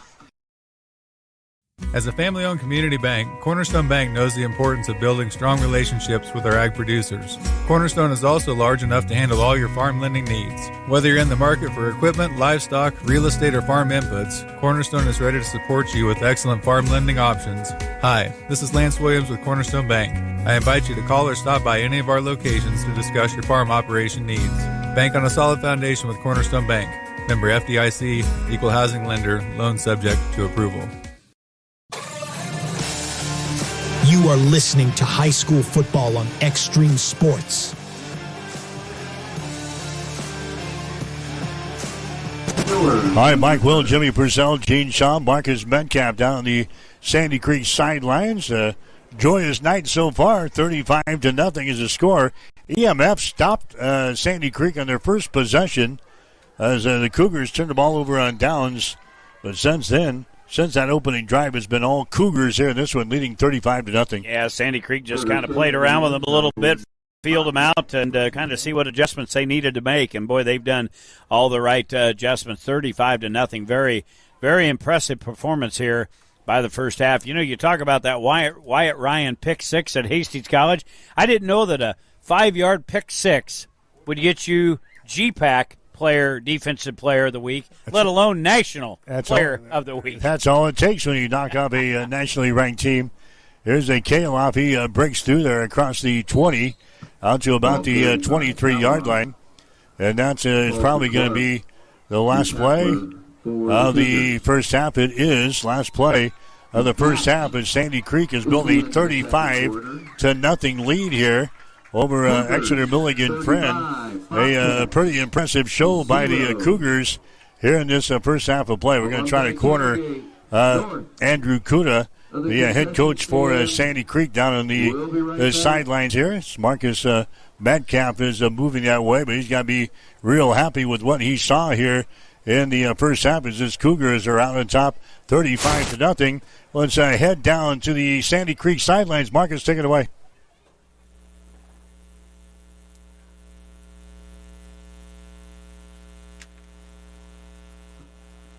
Ladies and gentlemen, if you could turn your attention to the video board, 2023, one of the best games ever played here at Sandy Creek Stadium. Exeter Milligan Friend. All right, is Sandy Creek out on top 35-0. We'll have more at halftime right after this. You're listening to high school football on Extreme Sports. Since 1948, Shuck Drilling has been South Central Nebraska's go-to-water well experts. Remember Shuck Drilling for irrigation, well drilling, pump installations, repairs, and all related parts and service. Shuck Drilling, quality products and first-rate service at a fair price. The Cougar Pride Booster Club would like to wish the Sandy Creek football team a great season. You are making Cougar Nation proud. The Booster Club supports activities that enrich the educational experience and promote character formation of all Sandy Creek High School students. Again, good luck to all the Sandy Creek athletes and teams on a great season. SC Farms of Clay Center and Skyline Farms of Edgar want to wish the Sandy Creek sports teams good luck this season. Push yourself beyond limits. Greatness awaits. We are proud of you. SC Farms of Clay Center and Skyline Farms of Edgar are proud supporters of Cougar Athletics. This is the commercial for Pioneer Seed Corn. In 1926, Pioneer revolutionized farming with the first commercial production of hybrid corn. And we've been innovating ever since. The one that started it all. The #1 seed to beat. The one for you. In 2026, we celebrate a century of innovation. Plant the 100th season. Plant Pioneer. See your Pioneer seed dealers, Mike and Brian Shaw, at Shaw Ag Solutions. You're locked in to Extreme Sports. Olivares now has a line drive to deep left field. Ward is back to the wall. Granny time! Here's Doncic wheeling inside in traffic and got it to go. Got it, the foul. The home of 24/7 Sports Talk. Nothing but pure sports action.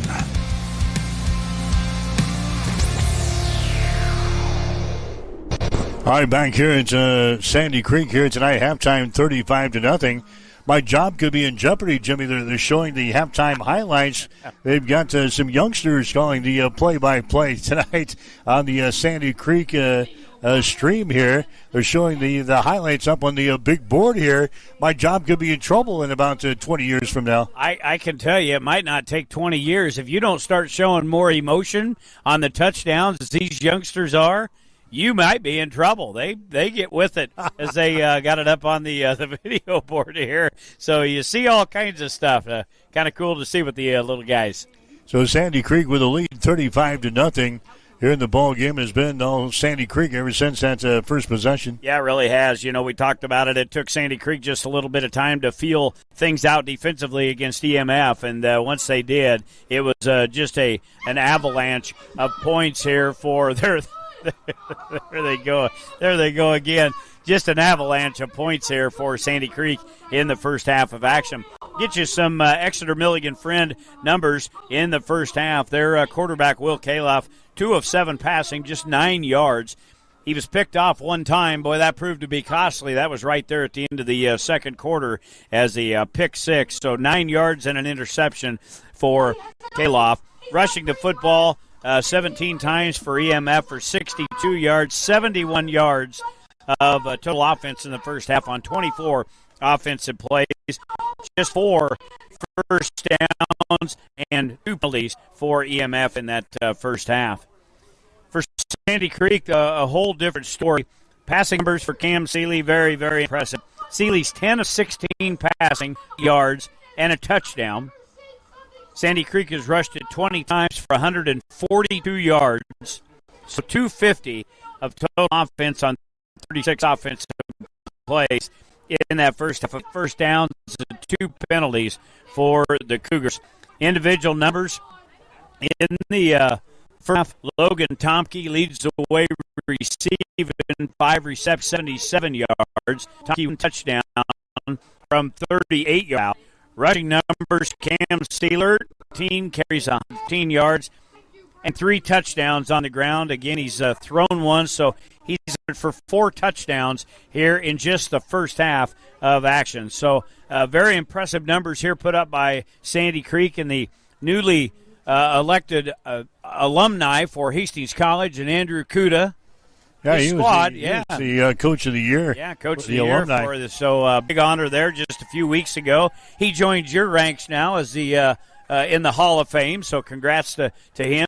Got to be very happy going into the halftime here with his team 35-0. You know, I wonder what a coach said, because when I was in high school, it was the other way around. What did your coach say? Well, he was smashing donuts against helmets because it was 35-0. Our opponents were on top of us. We never had those victory celebrations at halftime, so never got to really experience that, but I'm sure he's very happy, and I would look for some younger guys probably to get in here to spell some of the starters in this second half. All right, scoring in the first half. Sandy Creek got started in the first quarter, 6-play, 69-yard drive.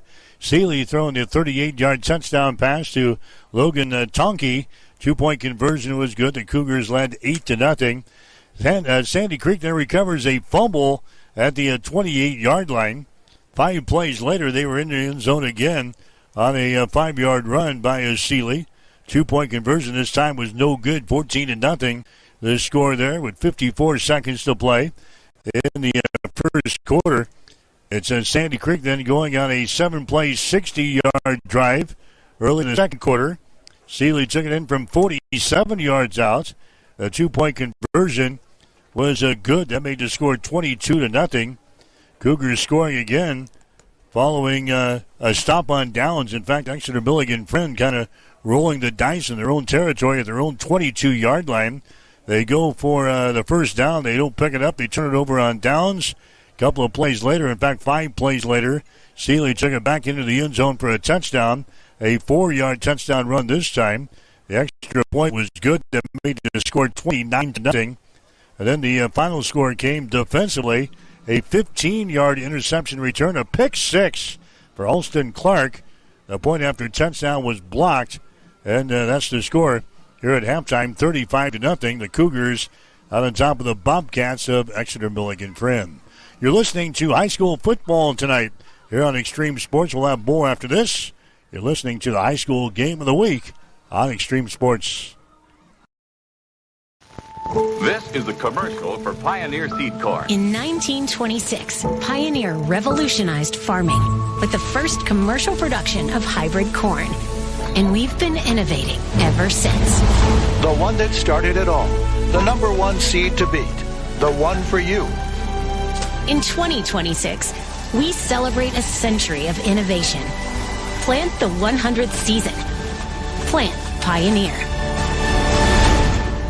See your Pioneer seed dealers, Mike and Brian Shaw, at Shaw Ag Solutions. SC Farms of Clay Center and Skyline Farms of Edgar want to wish the Sandy Creek sports teams good luck this season. Push yourself beyond limits. Greatness awaits. We are proud of you. SC Farms of Clay Center and Skyline Farms of Edgar are proud supporters of Cougar Athletics. You're locked in to Extreme Sports. Olivares now hits a line drive to deep left field. Ward is back to the wall. Granny time! Here's Doncic wheeling inside in traffic and got it to go. Got it in the foul. The home of 24/7 Sports Talk. Nothing but pure sports action.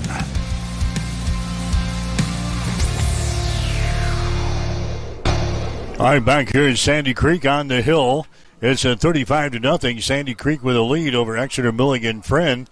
Got some scores here at halftime. It's Hastings St. Cecilia and Superior. They're tied up at 14 points apiece. Adams Central has a 14-3 lead over Cozad as they're playing out west today. Hastings High will be about an hour behind everybody else. They'll be in the Mountain Time Zone as they're playing in Scotts Bluff here tonight. Aurora has jumped out on top of Lincoln Christian. It is a 28-0 in their game. York has got a 10-9 lead over the Northwest Vikings. Has jumped out on top of Miller North. The score is 21-14. Again, it's St. Cecilia tied up with Superior. Their ball is 14 points apiece in that game. Pleasanton is leading West 19-17. Central Catholic continues the roll. The Crusaders out on top of Cross County 45-7. Wood River is leading the Gibbon Buffaloes by the score of 50-0. As Gibbon continues to have some problems. Overton with a lead over Cambridge 20-16. County Catholic is playing at Mitchell tonight. We've got Amherst playing out west against Valentine. Ord up against Centura. That's Centura. Some other games going on. Grand Island has scored first against Lincoln North Star. They've got a 3-0 lead. Red Cloud in a good ball game today with Silver Lake. Just some of the other games going on across the state of Nebraska. As we continue here, Sandy Creek has got the lead here in this ball game. It's 35-0 over the Bobcats from Exeter Milligan Friend. We'll have more after this. You're listening to high school football on Extreme Sports. As a family-owned community bank, Cornerstone Bank knows the importance of building strong relationships with our ag producers. Cornerstone is also large enough to handle all your farm lending needs. Whether you're in the market for equipment, livestock, real estate, or farm inputs, Cornerstone is ready to support you with excellent farm lending options. Hi, this is Lance Williams with Cornerstone Bank. I invite you to call or stop by any of our locations to discuss your farm operation needs. Bank on a solid foundation with Cornerstone Bank. Member FDIC, equal housing lender, loan subject to approval. Since 1948, Shuck Drilling has been South Central Nebraska's go-to-water well experts. Remember Shuck Drilling for irrigation, well drilling, pump installations, repairs, and all related parts and service. Shuck Drilling, quality products and first-rate service at a fair price. The Cougar Pride Booster Club would like to wish the Sandy Creek football team a great season. You are making Cougar Nation proud. The Booster Club supports activities that enrich the educational experience and promote character formation of all Sandy Creek High School students. Again, Good luck to all the Sandy Creek athletes and teams on a great season. Looking for reliable farming and construction equipment? Head to Landmark Implement in Fairfield, located right on Highway 74 in the heart of Clay County. At Landmark, we specialize in large ag equipment and precision ag support, meeting the needs of farmers in Geneva and Aurora. Whether you're upgrading your planter or need top-notch service, our team has you covered. We have a fantastic selection of John Deere lawn and garden equipment, compact utility tractors, and even Gator utility vehicles. Whether it's for a small acreage or a large farm, our compact tractor packages come with all the attachments you need to get the job done. Need service? Our certified master technicians are ready to help with on-farm service, combine repair, or even a simple mower tune-up. Experience the Landmark difference today in Fairfield.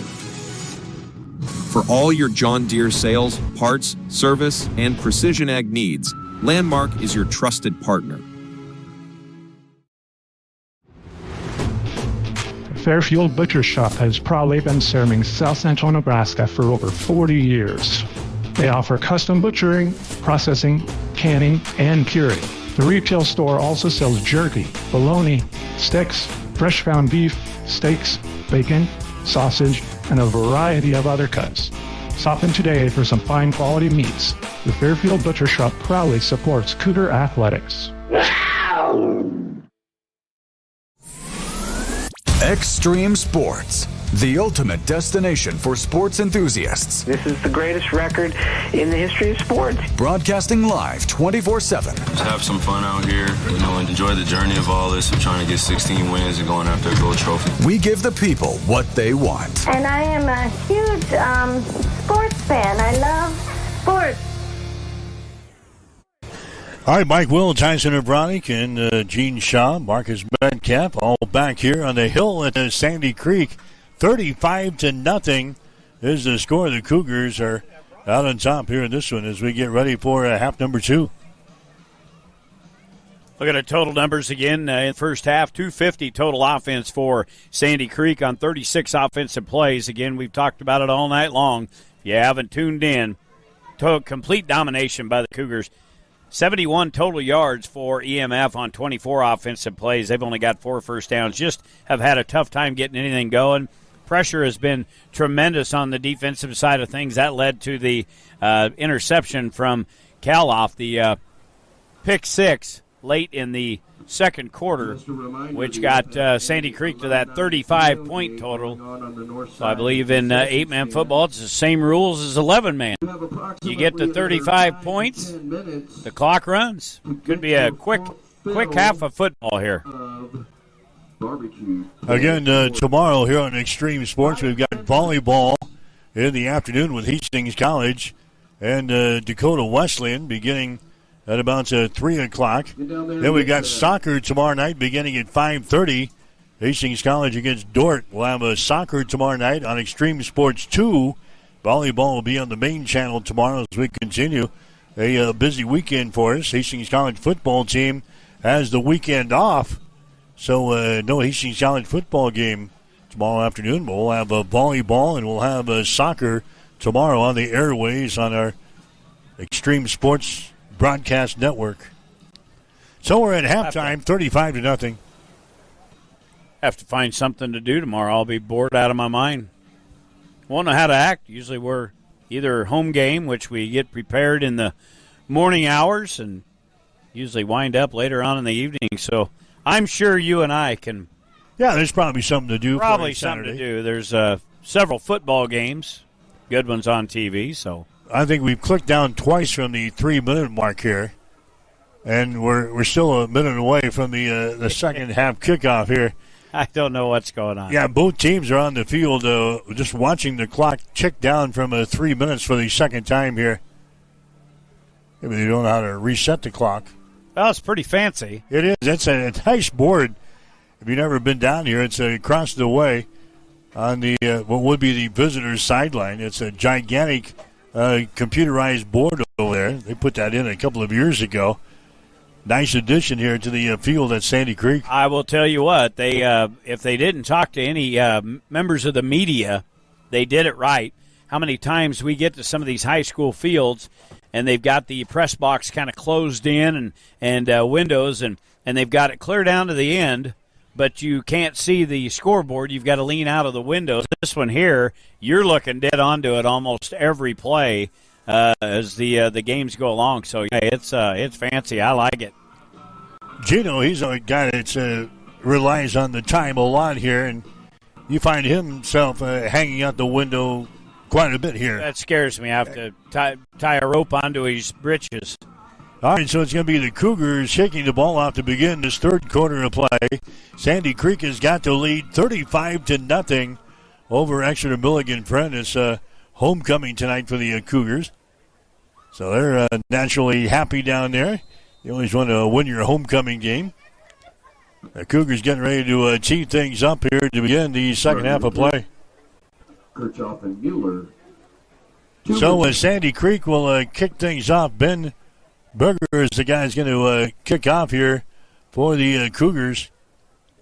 Berger is a senior. He kicks the ball away. That's going to go through the end zone for a touchback.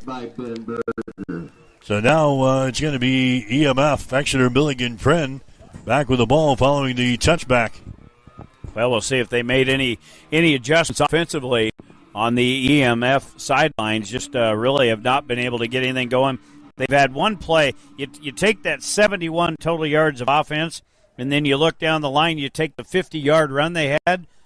That's domination on the defensive side for Sandy Creek. So we'll see what EMF can do here. 1st and 10, ball at the 15. Kaloff will stay in there at quarterback. He's got the ball. There's a little pitch there, an inside pitch. A shovel pass, and it's going to be brought down immediately at about the 17-yard line. Shovel pass goes to Truman Milton. That didn't pick out anybody. A loss. Nope, it's going to be a pickup of about a yard in the play. We'll call it second down and 9 yards to go. Caden Schmidt on the stop there for the Sandy Creek defense. Yeah, good job by Schmidt not following the flow of traffic. That's the way they sent it off to the far side of the field. Schmidt stayed right where he was supposed to, and when the shovel pass happened, it would come right onto his side on this left side of the defensive front. Great play there. Then he had a host of Cougars to help him out. 1 yard gain, second down and 9 here for EMF. Man comes in motion. Kaloff has got the ball. He backs up. He throws the ball. It's going to be almost intercepted. Almost intercepted here at the 24-yard line. Stepping in front of that pass for Sandy Creek was Alex Watts. He nearly came up with the ball. It was down around the turf. It hit the ground, so the official's right there. Incomplete pass. Can bring up a third down situation. Third down at about 9 o'clock running at the 10-15 mark now in the third quarter. Yeah, good effort trying to scoop that up off the turf here. Nice field conditions, all painted lines. Looks good here at Sandy Creek here. Third down and long for EMF. Kaloff wants to throw. Here comes the pressure. He just throws the ball into a donut hole with a bunch of turf out there, Jimmy. He looked up and there was nothing but black shirts coming after him. He says, I want nothing of this. And he throws the ball into the ground. It's going to bring up a fourth down. Speaking of donut holes, Huskers win the first set tonight against Washington, 25-14. So Big Red continues to keep rolling on the volleyball court. Now Truman Milton is going to be in the ball game to do the punting. He stands at his own 5-yard line. The Cougars is going to get the ball back here, leading by the score of 35-0. Milton is into the football. It bounces at the 30. And let's see, it's going to go dead down around the 27-yard line. Did he touch it down there? No, we had action here. The official run into a couple of players here, an EMF and a Cougar down here blocking and the official did a big somersault over top of that. I thought maybe he might have bounced into his shin, but obviously not. Yeah, you need to get away from that. That ball was just bouncing around wildly back there, and the return man for Sandy Creek was in the area. You don't know which way that ball is going to bounce. It's an odd shape down there. We have seen a lot of problems this year on special teams with the punts from high school and college, but no harm here for the Cougars. They've got the football on their own 28-yard line, 8:33 and moving. This will be a quick quarter if the score continues to be this or they add any more on. Here again, Seeley's going to continue to throw the football. He backs up. He swings it out here. It's going to be caught. Oh, and boy. a grab there. Across the 40, 35, 30, down to about the 28-yard line. That was a nice grab there by it was Homke again. Here on the near sideline, one-handed grab. He takes the ball into EMF territory down here at the 28-yard line. Yeah, that was an impressive catch. That's the 9th first down on the night. He didn't even use the other hand to bring that ball into his midsection. Just caught it with his left hand, brought it right down, took off, not a defender there until he got across midfield. So a 23-yard gain all the way down to the EMF 28-yard line. Watch as your wide receivers play out wide to the right side. Here's a Seeley waiting for the snap again. Seeley has got it. He's going to run it to the right side. He gets outside now. He cuts it back to the 20. At the 15, he's at the 10-yard line. Still on it. He's going to take the ball into the end zone. How about a 28-yard touchdown to begin the third quarter of play?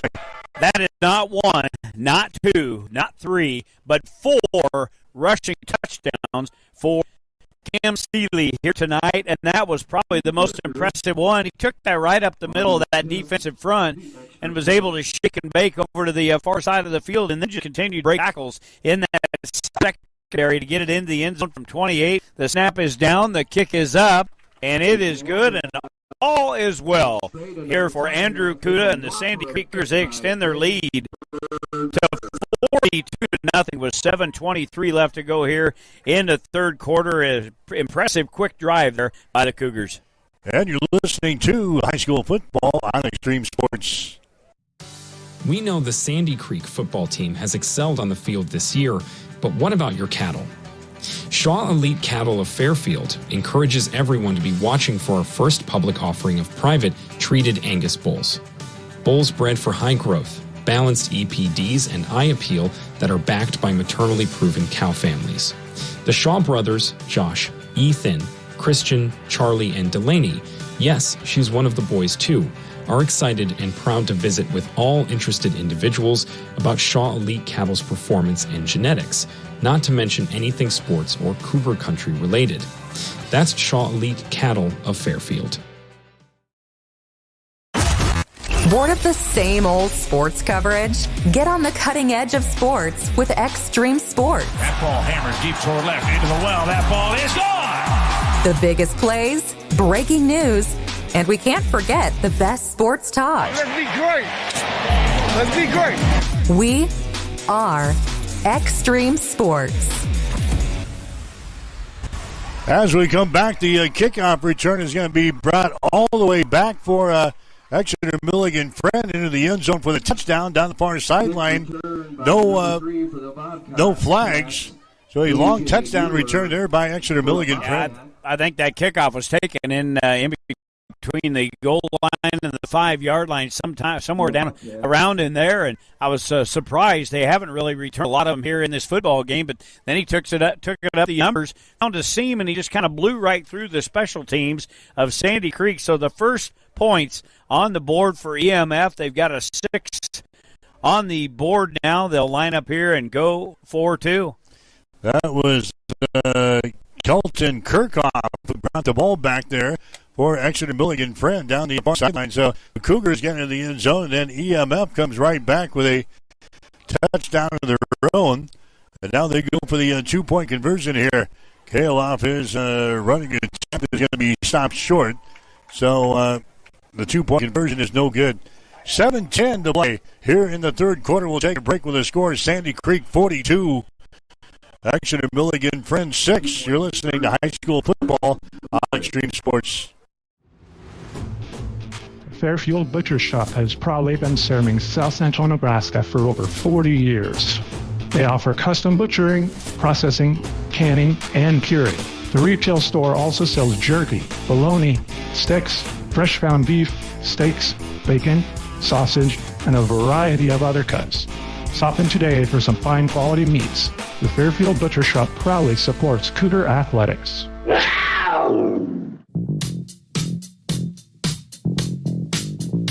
You are listening to high school football on Extreme Sports.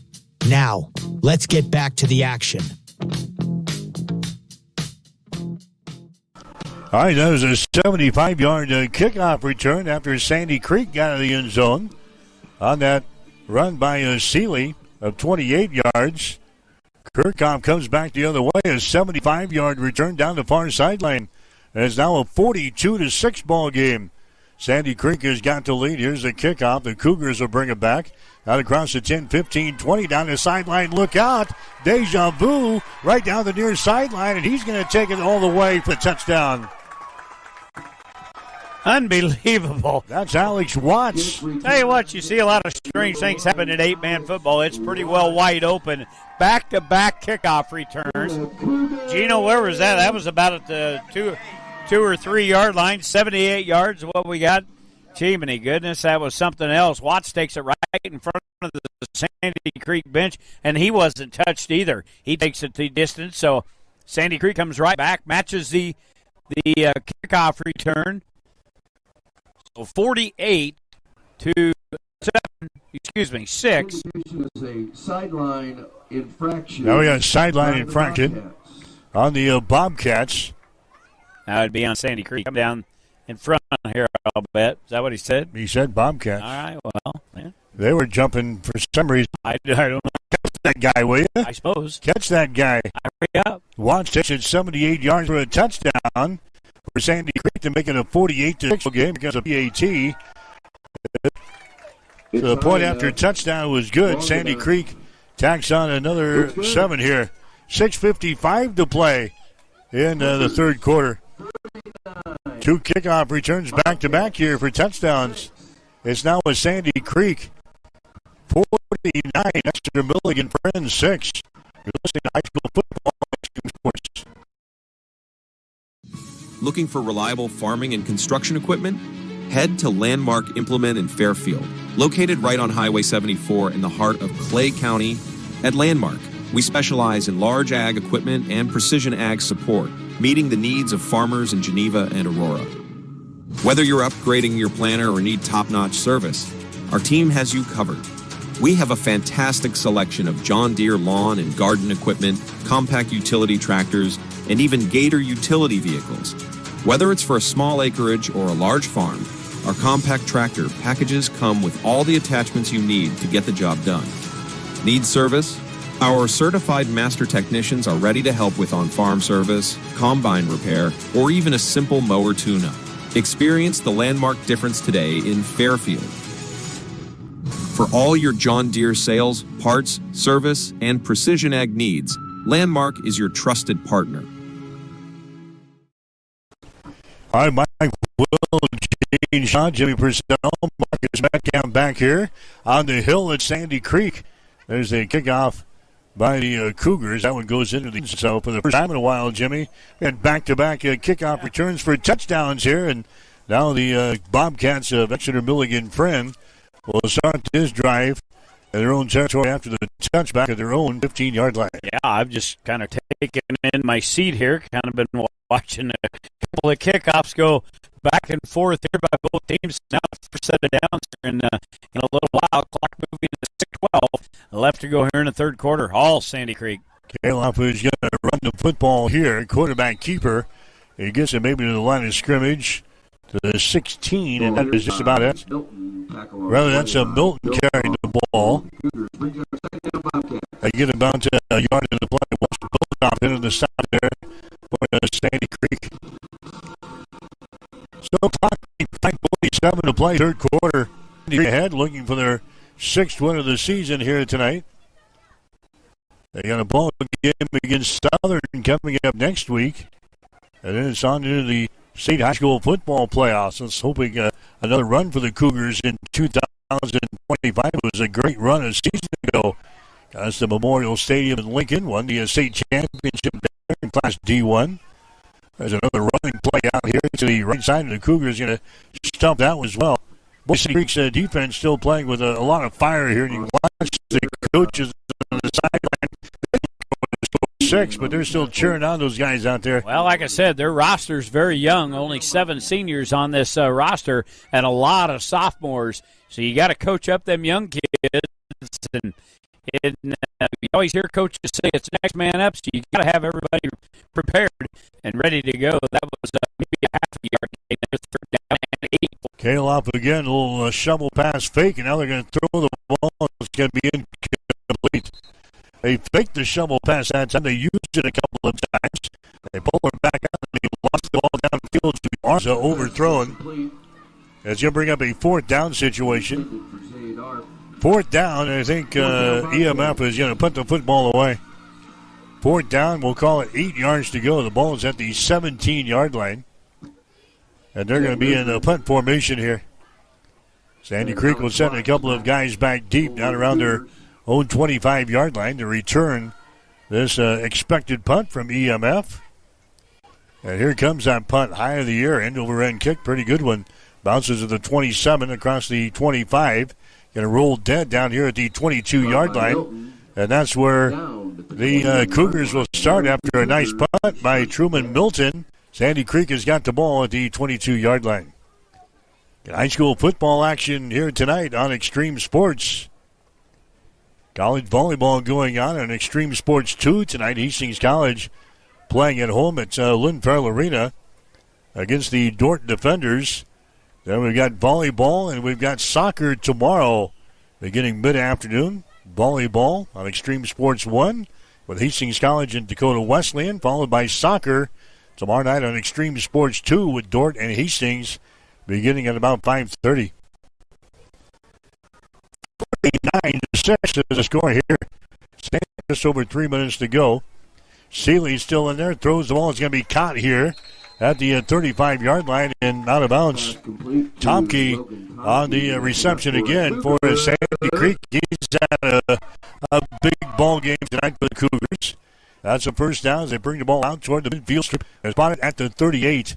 Sandy Creek moving from our right to our left here in quarter number 3. And first down for Sandy Creek here in the football game, and for Tomke, that is 7th reception for 116 yards on the night. It's been Cam Seeley that's really lit him up here. He's been in the end zone plenty of times. 4 times rushing, 1 time throwing. Seeley waiting for the snap. Now he's got the ball. He backs up. He's got time to lose the ball. It's going to be incomplete. Ball far sideline. Incomplete pass. Second for the Cougars. Ball gets to try to ball to Caden Schmidt over there coming out of the backfield. Incomplete pass. Second down. Running clock. Running with the score sitting at 49-6. Going to go very quick here for Sandy Creek in this third quarter. They've got 1 rush. That was the Seeley 28-yard touchdown. They've got that 2 of the 3 have been complete. We'll have another pass attempt here by Seeley. Seeley stands in the pocket. He's got time. He launches the ball downfield. It's going to be caught here at the 30. Watts has got the ball at the 20-yard line down to the 15 before he's finally brought down. Brought down in the defensive secondary by Kirchhoff. But Watts just running wide open in the center of the field, Jimmy. Nice pass thrown there by Seeley. Watts pulls the ball in. He's brought down to the play down here at the EMF 16-yard line. First down, 11 for Sandy Creek, and now unofficially 173 yards off the arm of Seeley. That's nearing his game average of 187 for the receiver Watts. He's had a big night as well. I'll get him some numbers here in a minute. Seeley's got the ball again. He cranks up the arm. The throw here to the near sideline is caught at the 10. He's knocked out of bounds down around the 5-yard line. He again gets the reception there for the Cougars. Knocked out of bounds by Brett, a senior inside linebacker for the EMF defense. For the Cougars, they look so easy, don't they? Seeley just stands in the pocket, surveys the field, delivers the ball right on the money, and lets his receivers run the ball downfield. It helps when you've got a good offensive line in front of you, giving you that protection. He can go through and deliver the ball. He has been very, very efficient here this evening. Again, that's now the 8th catch for Tomke, and 2nd down and 1 for the Cougars. Empty backfield. Seeley wants to throw the ball again. Seeley throws it. It's going to be caught in the corner of the end zone for the score. Pass complete. Biltoff gets the reception there. So another pass thrown here by Cam Seeley to Biltoff. And the Cougars had another touchdown. 189 yards unofficially now for Seeley throwing the football. He's only had 7 incompletions out of 22 pass attempts here tonight. And again, a great Biltoff coming across the end zone. Just let him in perfect throw there. Now they're going to have here. We'll see if they were lured off. Nope, offsides. Offsides, EMF. Let's see what Sandy Creek wants to do here. Maybe go for a 2-point conversion. Certainly not with the score sitting at 55-6. Never can tell. You never know. You never know. That penalty's declined. Penalty's going to be declined, so we'll just try the 1-point variety here for the Cougars. They're trying to go on top by 50 in this game. Ball is down, kick is up, and the kick is going to sail through the uprights. It is good. The PAT was good. That was the final play of the third quarter. Sandy Creek with a lead after 3. Cougars 59, or Cougars 56. And Exeter Milligan Friend 6. You're listening to high school football tonight on Extreme Sports. This is the commercial for Pioneer Seed Corn. In 1926, Pioneer revolutionized farming with the first commercial production of hybrid corn. And we've been innovating ever since. The one that started it all. The number one seed to beat. The one for you. In 2026, we celebrate a century of innovation. Plant the 100th season. Plant Pioneer. See your Pioneer seed dealers, Mike and Brian Shaw, at Shaw Ag Solutions. SC Farms of Clay Center and Skyline Farms of Edgar want to wish the Sandy Creek sports teams good luck this season. Push yourself beyond limits. Greatness awaits. We are proud of you. SC Farms of Clay Center and Skyline Farms of Edgar are proud supporters of Cougar Athletics.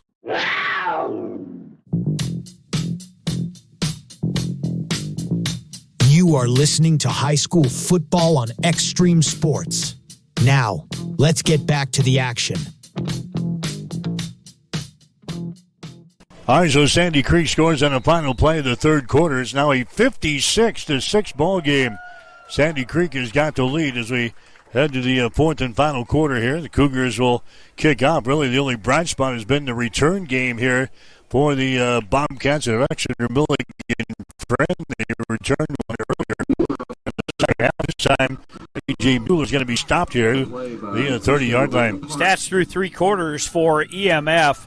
Passing their quarterback, Will Califf, 3 of 11, passing 19 yards. Exeter Milligan Friend is right at 19 times for 63, so 82 total yards for Sandy Creek. Huge numbers. Seeley is 15 of 22, 189 yards and 2 touchdowns. Sandy Creek's rushed it for 170. Give them 359 on 43 plays. Individual numbers coming next. Here's a Califf. He throws the ball. It's going to be caught here at the 33-yard line and then ridden down to the turf. That's completion to the far side. It's going to be grabbed there by Kelton Kirkhoff. But a pickup only about 5 yards in the college down. Logan Tomke leading the way, receiving 8 catches, 125 yards, and a touchdown for Tomke. Built off with 4 receptions and 63 yards. Rushing numbers, it's all Cam Seeley. 14 carries, 143 yards, and 4 touchdowns on the night. Califf throws the ball here. It's going to be looking for some running room and taking the ball down to the 35-yard line of Sandy Creek. The reception is made there by EMF's Gavin Mueller, who's into the ball game now. Big old tight end. He makes the reception, fights for some running yards, and takes the ball down to the 35 for Sandy Creek. Now we're starting to see some new people in for both teams here as the clock is running in the fourth quarter in this 56-6 ball game. The Cougars out on top. Yeah, when you get a game like this, it's a great opportunity. That's how you earn a letter.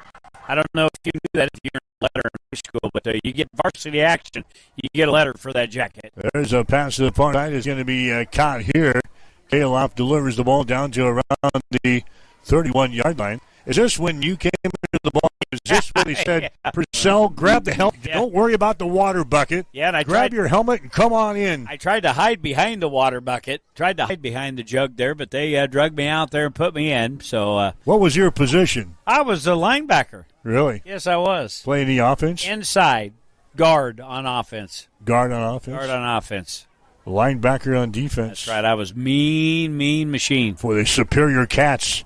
Kaloff throws the ball down the right sideline, and the ball is going to be caught down there, but a penalty flag comes down.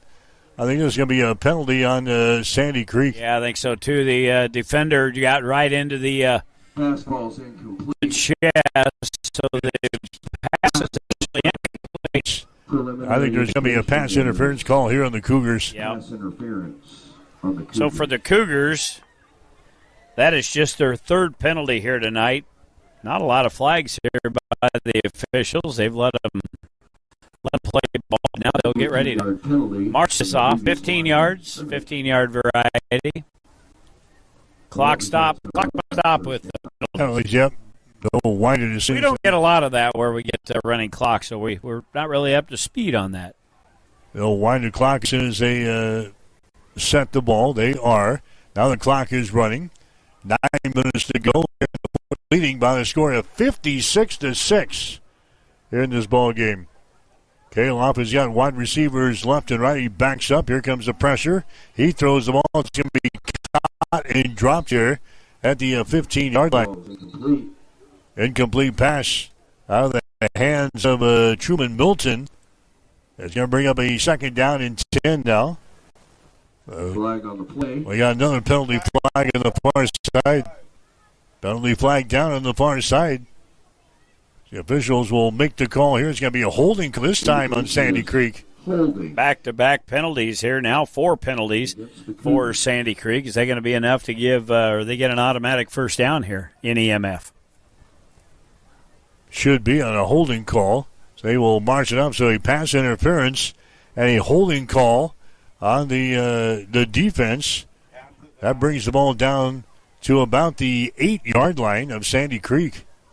EMF's only touchdown of the ball game occurred on a kickoff return. And now they're threatening for the first time offensively. Kaloff has got the ball. He backs up. Kaloff throws it. It's going to be incomplete. Down around the 2-yard line. Pass was down along the turf. Incomplete pass. Intended receiver was Kirchhoff. Couldn't come up with a ball down there at about the 2-yard line, so incomplete pass. Second down and goal. Ball is down here at the Cougar 8-yard line. Sandy Creek going to go to 6-1 after this one tonight. They're ready for their regular season finale at Southern. Meanwhile, Exeter Milligan Friendly dropped to 3 wins and 4 losses after this one. Test our 8-man knowledge. Where is Southern? It's in the southern part of the state. I knew you were going to say that. Wymore? Gino says Wymore. Gino, you. That's why we brought Gino along. We brush him up on the D1 knowledge. I don't know what we're waiting for. Now they're trying to set the chains over there. Yeah, I don't know what we're doing over there. It's second down and a yard. I think the chains were not set in the right position here.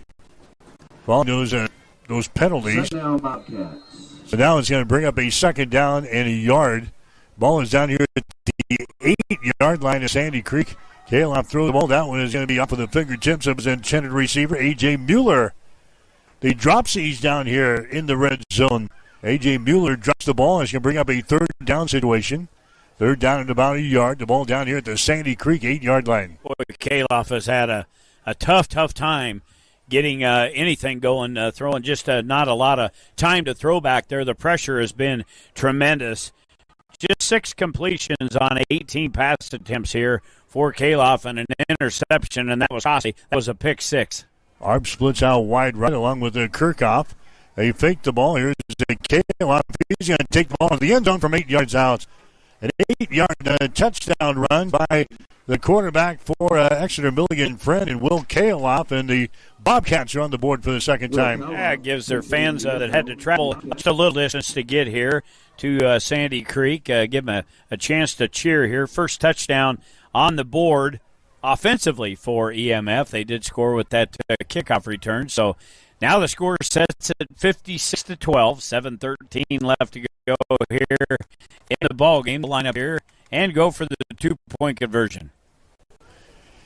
All right, Kaloff is under center. Backs in the I formation as they hand the ball away. They smash the ball forward there with A.J. Mueller. And Mueller is going to be a stop short of the first down. So the 2-point conversion attempt is no good.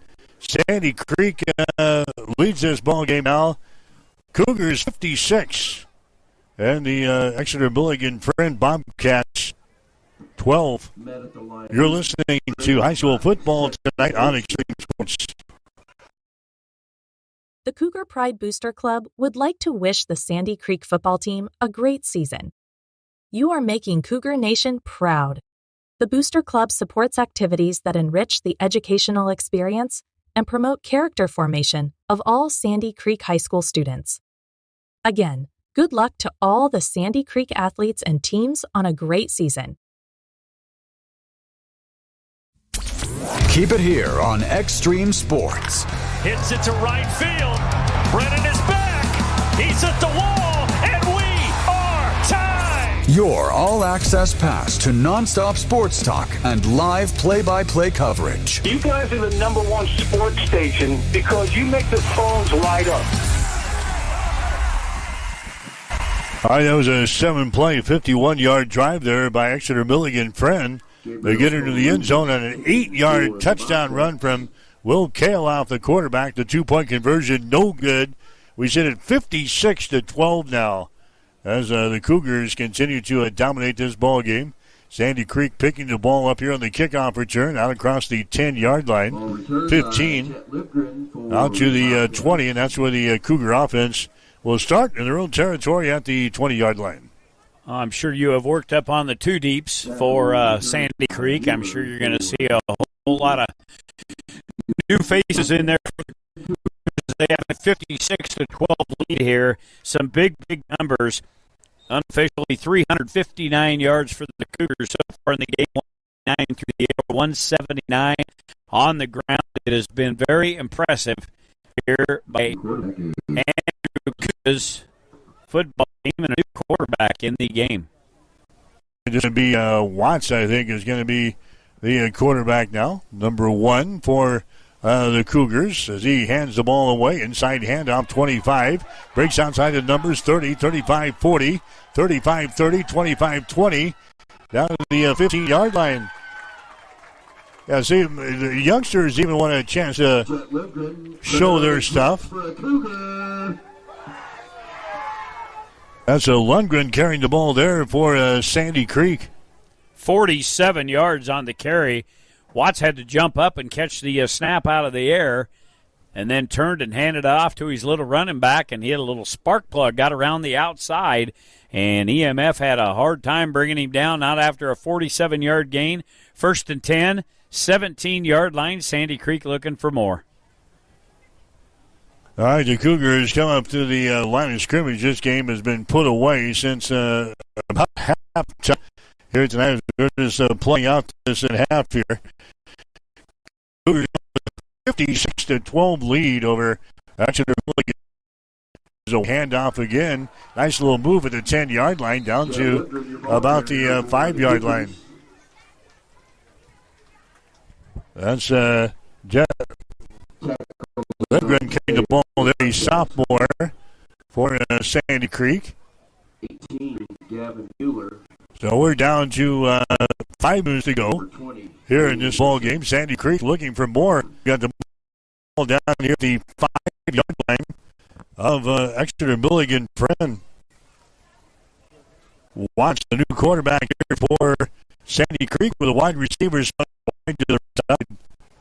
Second down and a couple of yards to go. There's Watts carrying the ball down to about the 8-yard line. And that's going to be enough for a down. So it's first down and goal Sandy Creek has got the ball down around the line. First and 13 for Sandy Creek. Set number 2 won by the Huskers, 25-18. So now they lead Washington 2-0, looking for yet another sweep. They have been impressive all year long. Danny Busboom Kelly's squad, they're on a roll here. It's just like Sandy Creek. They look at a first and goal here from the 2-yard line. All right, so there's still more here. There's a pitch play back here. On to the end zone, but he's going to be stopped down around the 2-yard line. Got it back to the line of scrimmage. Tackle is made in there by Clayton Prill for Exeter Milligan. So Jet Livgren there in the football. He's just a freshman for the Cougars. Yeah, I got a brother up there that's a sophomore. But yeah, he's not just a freshman, 135 pounds. He's quick. Couldn't get away from the defense there. The pitch was a little bit behind him. And lost a couple of yards here, second down, back at the 3-yard line. Here's Watts. He calls his own number, looks inside, bounces outside. He's at the 2. To the end zone for the touchdown. Alex Watts takes the ball into the end zone with 3 minutes to play. Great second effort there by Watts. Don't ever give up. Keep your feet churning. And he did. The defender had a hold of him, tried to swing him and throw him down to the ground, and Watts maintained his balance and took it in virtually untouched from about 3 yards out. So another rushing touchdown by Sandy Creek, 5 of them. I'll total them up again. They've had a bunch of them here tonight. There's the point after it is up there, and they just keep tacking on the points here. The PAT is up there. It is good. Sandy Creek has got the lead. We've got 2 minutes and 58 seconds to play here in the fourth quarter. It's now Sandy Creek 63, Exeter Milligan Friend 12. You're listening to high school football tonight on Extreme Sports. Since 1948, Shuck Drilling has been South Central Nebraska's go-to-water well experts. Remember Shuck Drilling for irrigation, well drilling, pump installations, repairs, and all related parts and service. Shuck Drilling, quality products and first-rate service at a fair price. As a family-owned community bank, Cornerstone Bank knows the importance of building strong relationships with our ag producers. Cornerstone is also large enough to handle all your farm lending needs. Whether you're in the market for equipment, livestock, real estate, or farm inputs, Cornerstone is ready to support you with excellent farm lending options. Hi, this is Lance Williams with Cornerstone Bank. I invite you to call or stop by any of our locations to discuss your farm operation needs. Bank on a solid foundation with Cornerstone Bank. Member FDIC, equal housing lender, loan subject to approval. This is Patrick Mahomes, and you are listening to Extreme Sports.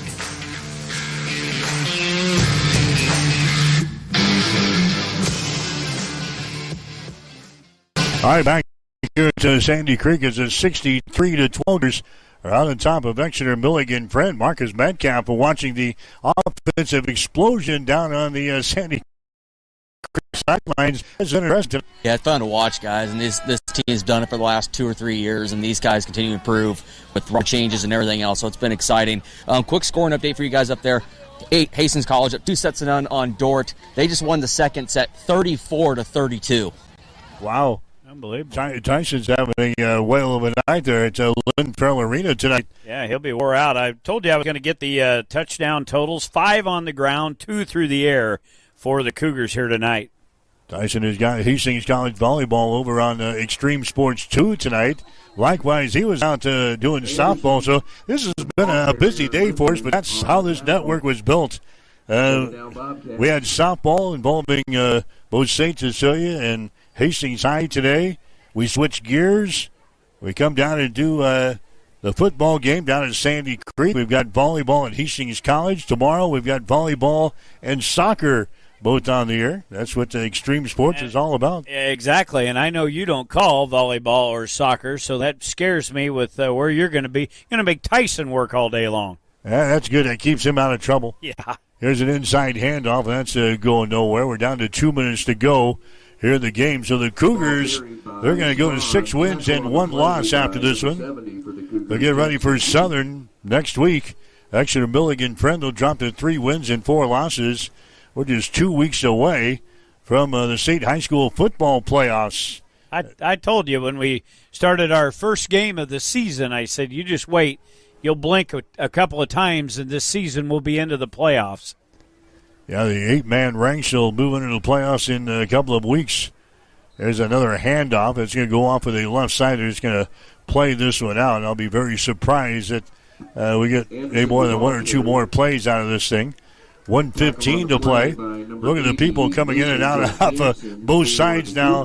There's about 5 new players coming in now for Exeter Milligan Friend. Going to be a happy homecoming dance here for the Cougars tonight. Everybody, I believe, that's in a Cougar uniforms getting in here in the later stages of this game. Down to under a minute to play. The Cougars out on top 63-12. They're going to punt the football away. And it's going to bounce out here at the 35-yard line. It's going to go out of bounds. And Sandy Creek will come back out here. If they hurry, they can run one more play. The clock continues to run even though the ball is out of bounds. We're down to 34 seconds to go. Now, these guys might want one more play down here. Well, I would think so. Give them an opportunity to try to get in. Look at them. Here they go. 1, 2, 3, 4, 5, 6, 7 more players coming into the ballgame now for Sandy Creek with 19 seconds to go. Give him the ball here. 14 seconds to go in the ball. Sandy Creek leading 63-12. I think that's going to be all she wrote here as the Cougars going to wrap up the win. They're going to let things expire here at the end of the ball game. 63-12 is going to be the final score. Sandy Creek is going to win this football game. We'll see if we can grab Andrew Kuda before he goes back into the locker room. Get some quick thoughts here from the coaches. Sandy Creek very impressively puts one together tonight, and they win by the score of 63-12 here in this ball game. Get out to the big lead, and they coast to the victory tonight on the shoulders of their quarterback in Seeley. We'll get you his totals in just a couple of minutes when we check the final results here, as we'll wait for everybody to go through the line, congratulating one another on the fine performance here tonight at Sandy Creek. So again, high school football action from the Hill at Sandy Creek tonight. All Cougars as they win by the score of 63-12 in this ball game. Cougars got out to the halftime lead, and they coast here in this one. Sandy Creek led 35-0 at halftime, and they go on to win by the score of 63-12. So the coach talking with his team. We'll take a break and come back. You're listening to high school football on Extreme Sports. This is the commercial for Pioneer Seed Corn. In 1926, Pioneer revolutionized farming with the first commercial production of hybrid corn. And we've been innovating ever since. The one that started it all. The #1 seed to beat. The one for you. In 2026, we celebrate a century of innovation. Plant the 100th season. Plant Pioneer. See your Pioneer seed dealers, Mike and Brian Shaw, at Shaw Ag Solutions. SC Farms of Clay Center and Skyline Farms of Edgar want to wish the Sandy Creek sports teams good luck this season. Push yourself beyond limits. Greatness awaits. We are proud of you. SC Farms of Clay Center and Skyline Farms of Edgar are proud supporters of Cougar Athletics. As a family-owned community bank, Cornerstone Bank knows the importance of building strong relationships with our ag producers. Cornerstone is also large enough to handle all your farm lending needs. Whether you're in the market for equipment, livestock, real estate, or farm inputs, Cornerstone is ready to support you with excellent farm lending options. Hi, this is Lance Williams with Cornerstone Bank. I invite you to call or stop by any of our locations to discuss your farm operation needs. Bank on a solid foundation with Cornerstone Bank. Member FDIC, equal housing lender, loan subject to approval. Since 1948, Shuck Drilling has been South Central Nebraska's go-to-water well experts. Remember Shuck Drilling for irrigation, well drilling, pump installations, repairs, and all related parts and service. Shuck Drilling, quality products and first-rate service at a fair price. The Cougar Pride Booster Club would like to wish the Sandy Creek football team a great season. You are making Cougar Nation proud. The Booster Club supports activities that enrich the educational experience and promote character formation of all Sandy Creek High School students. Again, good luck to all the Sandy Creek athletes and teams on a great season.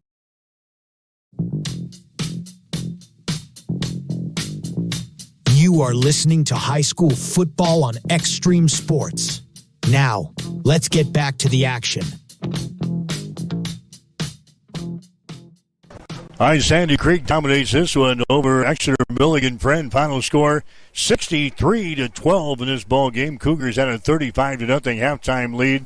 They put her on cruise control here in the second half, and they still win by a score of 63-12. They are a fast-moving machine down here. Andrew Kuda's got them going definitely in the right direction. I'll get you some final game numbers until we can maybe get a word with the coach for EMF here tonight. Their quarterback was 6 of 18 passing, 32 yards, had one interception. That proved to be very costly in the end with a pick six in the second quarter. Rushing totals for EMF, 24 carries, 71 yards, so 103 of total offense on 42 offensive plays. EMF with 7 first downs in the game, and they hit with 2 penalties as well.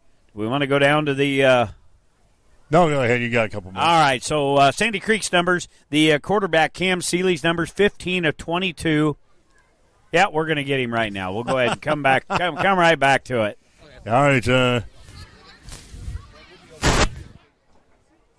All right, maybe not. We got to go to the interview spot.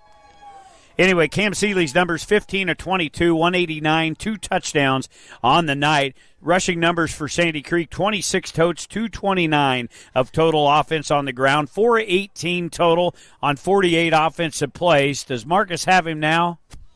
Yes, I do, guys. Just Coach Kuda, just 63-12 win. Nice performance coming back from last week against Sutton. That was a tough game early on. You guys really bounced back from that game really well, and tonight, and you guys really dominated the game. Yeah, I'm really proud of the way our defense played tonight. I thought we were flying around. I thought we missed a few tackles early, but I thought our pursuit was really good. I thought our effort was great. Honestly, offensively, I don't think we executed as well as we expect to early in the game, but I thought our guys responded. I thought we responded in the second half. I thought we responded when we challenged them at halftime, and so I'm really proud of the way we dealt with that adversity and handled it the right way. Yeah, I thought you guys early on, you guys were kind of almost like over pursuing a little bit, and you guys made the adjustments like you said at halftime, and those guys really, especially those stretch plays, you guys really, the linebackers really came into the holes really well there and stopped some big plays there. Absolutely. Part of over pursuit is great effort. Yeah. They have great physical effort, so we're never going to be upset about that. Yeah. But it's just the details that we have to continue to work on. I think details-wise we've gotten better each week. There's going to be things that we have to fix from tonight, but I know these guys are committed to doing it. Yeah. You guys got one more game before you got the playoffs, and you got Southern here next week. I don't know how much game film you've seen, but what have you heard or what you possibly could have seen? What are you going for next week? They're a team that's going to try to put you into difficult situations formationally. They'll line up with some double tight eye. They'll spread you out and have everybody out of the box. So they do some things that way to try to give themselves an advantage just formationally. And then they do a pretty good job of running play fix. They run the ball quite a bit, but their play action pass can be successful. And then defensively, they give you quite a few different looks as well with different blitzes and different coverages. So we have a lot to prepare for next week. Just talk about the way you guys ran the football. You guys ran the football pretty well tonight. I'm really proud of the way our offensive line stayed on blocks. They did a really good job. Credit to EMF. They're an extremely well-coached team. They're very physical. They play extremely hard. And defensively, they've just always given us fits. And I know you look at the scoreboard tonight, and it may not seem that way, but I promise it's the case. They put us in really difficult situations with their alignments and assignments. And I thought our guys did a really good job of communicating and overcoming a few of those things, adjusting some blocking schemes, and just finding a way to figure it out. All right, Coach, good luck this week, and good congratulations on the win. Thank you. I appreciate it. All right, Andrew Kuda, the head coach for the Cougars again. They win at 63-12 tonight over EMF. We'll round out the individual numbers here after a big performance. 418 total unofficially for the Cougars offensively. Their leading receiver on the night was Logan Tomke. 8 catches, 125 yards, and a touchdown for Tomke. Your rushing leader tonight was no surprise here. Cam Seeley, he finishes with just 3 quarters. 3 quarters is all pretty much Sealy played. 14 carries, 143 yards, and 4 touchdowns. Sealy also down through the air, so he accounted for 6 touchdowns here tonight. So an impressive performance. I hope we got Marcus away. They're getting ready to announce the homecoming king and queen. We get Marcus down there, get him into the road of this as they get ready to do the announcement down on the field. All right, so 63-12, the final score here. Sandy Creek wins it here tonight. Don't forget, tomorrow here on Extreme Sports, we have got volleyball in the afternoon. Hastings College and the Dordt Defenders from Lynn Farrell Arena gets underway at about 3 on Extreme Sports 1. Then we've got soccer tomorrow afternoon at 5:30. Hastings will don Dordt in soccer tomorrow night, 5:30 for the men, 8 o'clock for the women. We'll be on the air on Extreme Sports 2 with a pregame show at about 5:15. So, again, it's Hastings College, Sandy Creek winning in the ball game here tonight over the Exeter Milligan Friend. We'll take a break and we'll come back on the post-game show as we continue on Extreme Sports. We know the Sandy Creek football team has excelled on the field this year, but what about your cattle? Shaw Elite Cattle of Fairfield encourages everyone to be watching for our first public offering of private treated Angus bulls. Bulls bred for high growth, balanced EPDs, and eye appeal that are backed by maternally proven cow families. The Shaw brothers, Josh, Ethan, Christian, Charlie, and Delaney, yes, she's one of the boys too, are excited and proud to visit with all interested individuals about Shaw Elite Cattle's performance and genetics, not to mention anything sports or cougar country related. That's Shaw Elite Cattle of Fairfield. Fairfield Butcher Shop has proudly been serving South Central Nebraska for over 40 years. They offer custom butchering, processing, canning, and curing. The retail store also sells jerky, bologna, sticks, fresh ground beef, steaks, bacon, sausage, and a variety of other cuts. Stop in today for some fine quality meats. The Fairfield Butcher Shop proudly supports Cougar athletics. Good. Sandy Creek wins it tonight over Exeter Milligan Friend. Final score 63-12. Cougars improved to 6 wins, 1 loss on the season. They've got one more game with Southern coming up next week. Exeter Milligan Friend, they dropped to 3 wins and 4 losses. Oh, we had Coach up here for just a minute after his interview with Marcus, but obviously excited about the way his team played. Just real quick, said wasn't real happy with the way things started early, and that's what we see when the game started. They kind of went back and forth like a heavyweight fight, but once they got them figured out and got some formations changed around, they were a flat-out machine here tonight. Offensively, this is a team, barring any injuries, this is a team to be reckoned with in D1. All right, so that'll wrap things up. Again, Sandy Creek wins it tonight over Exeter Milligan Friend. Final score 63-12. Thanks to the athletic director, Matt Schwartzendruber, for the hospitality down here this week. Thanks for inviting us down. You enjoyed it. Again, Sandy Creek wins over EMF. Final score 63-12 for Gene Shaw, for Marcus Metcalf, for Jimmy Purcell. I'm Mike Will, wishing you a very pleasant good evening from Sandy Creek.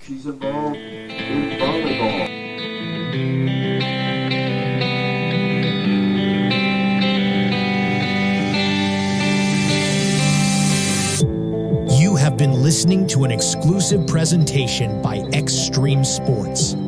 If you missed portions of today's game, you can download our podcast on x-streamsports.com.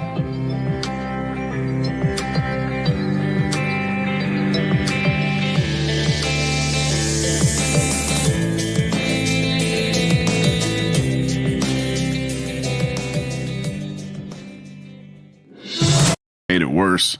I'll lay the points. I'll be getting up for this one. I think there's some fun anytime touchdowns in here as Justin Fields is being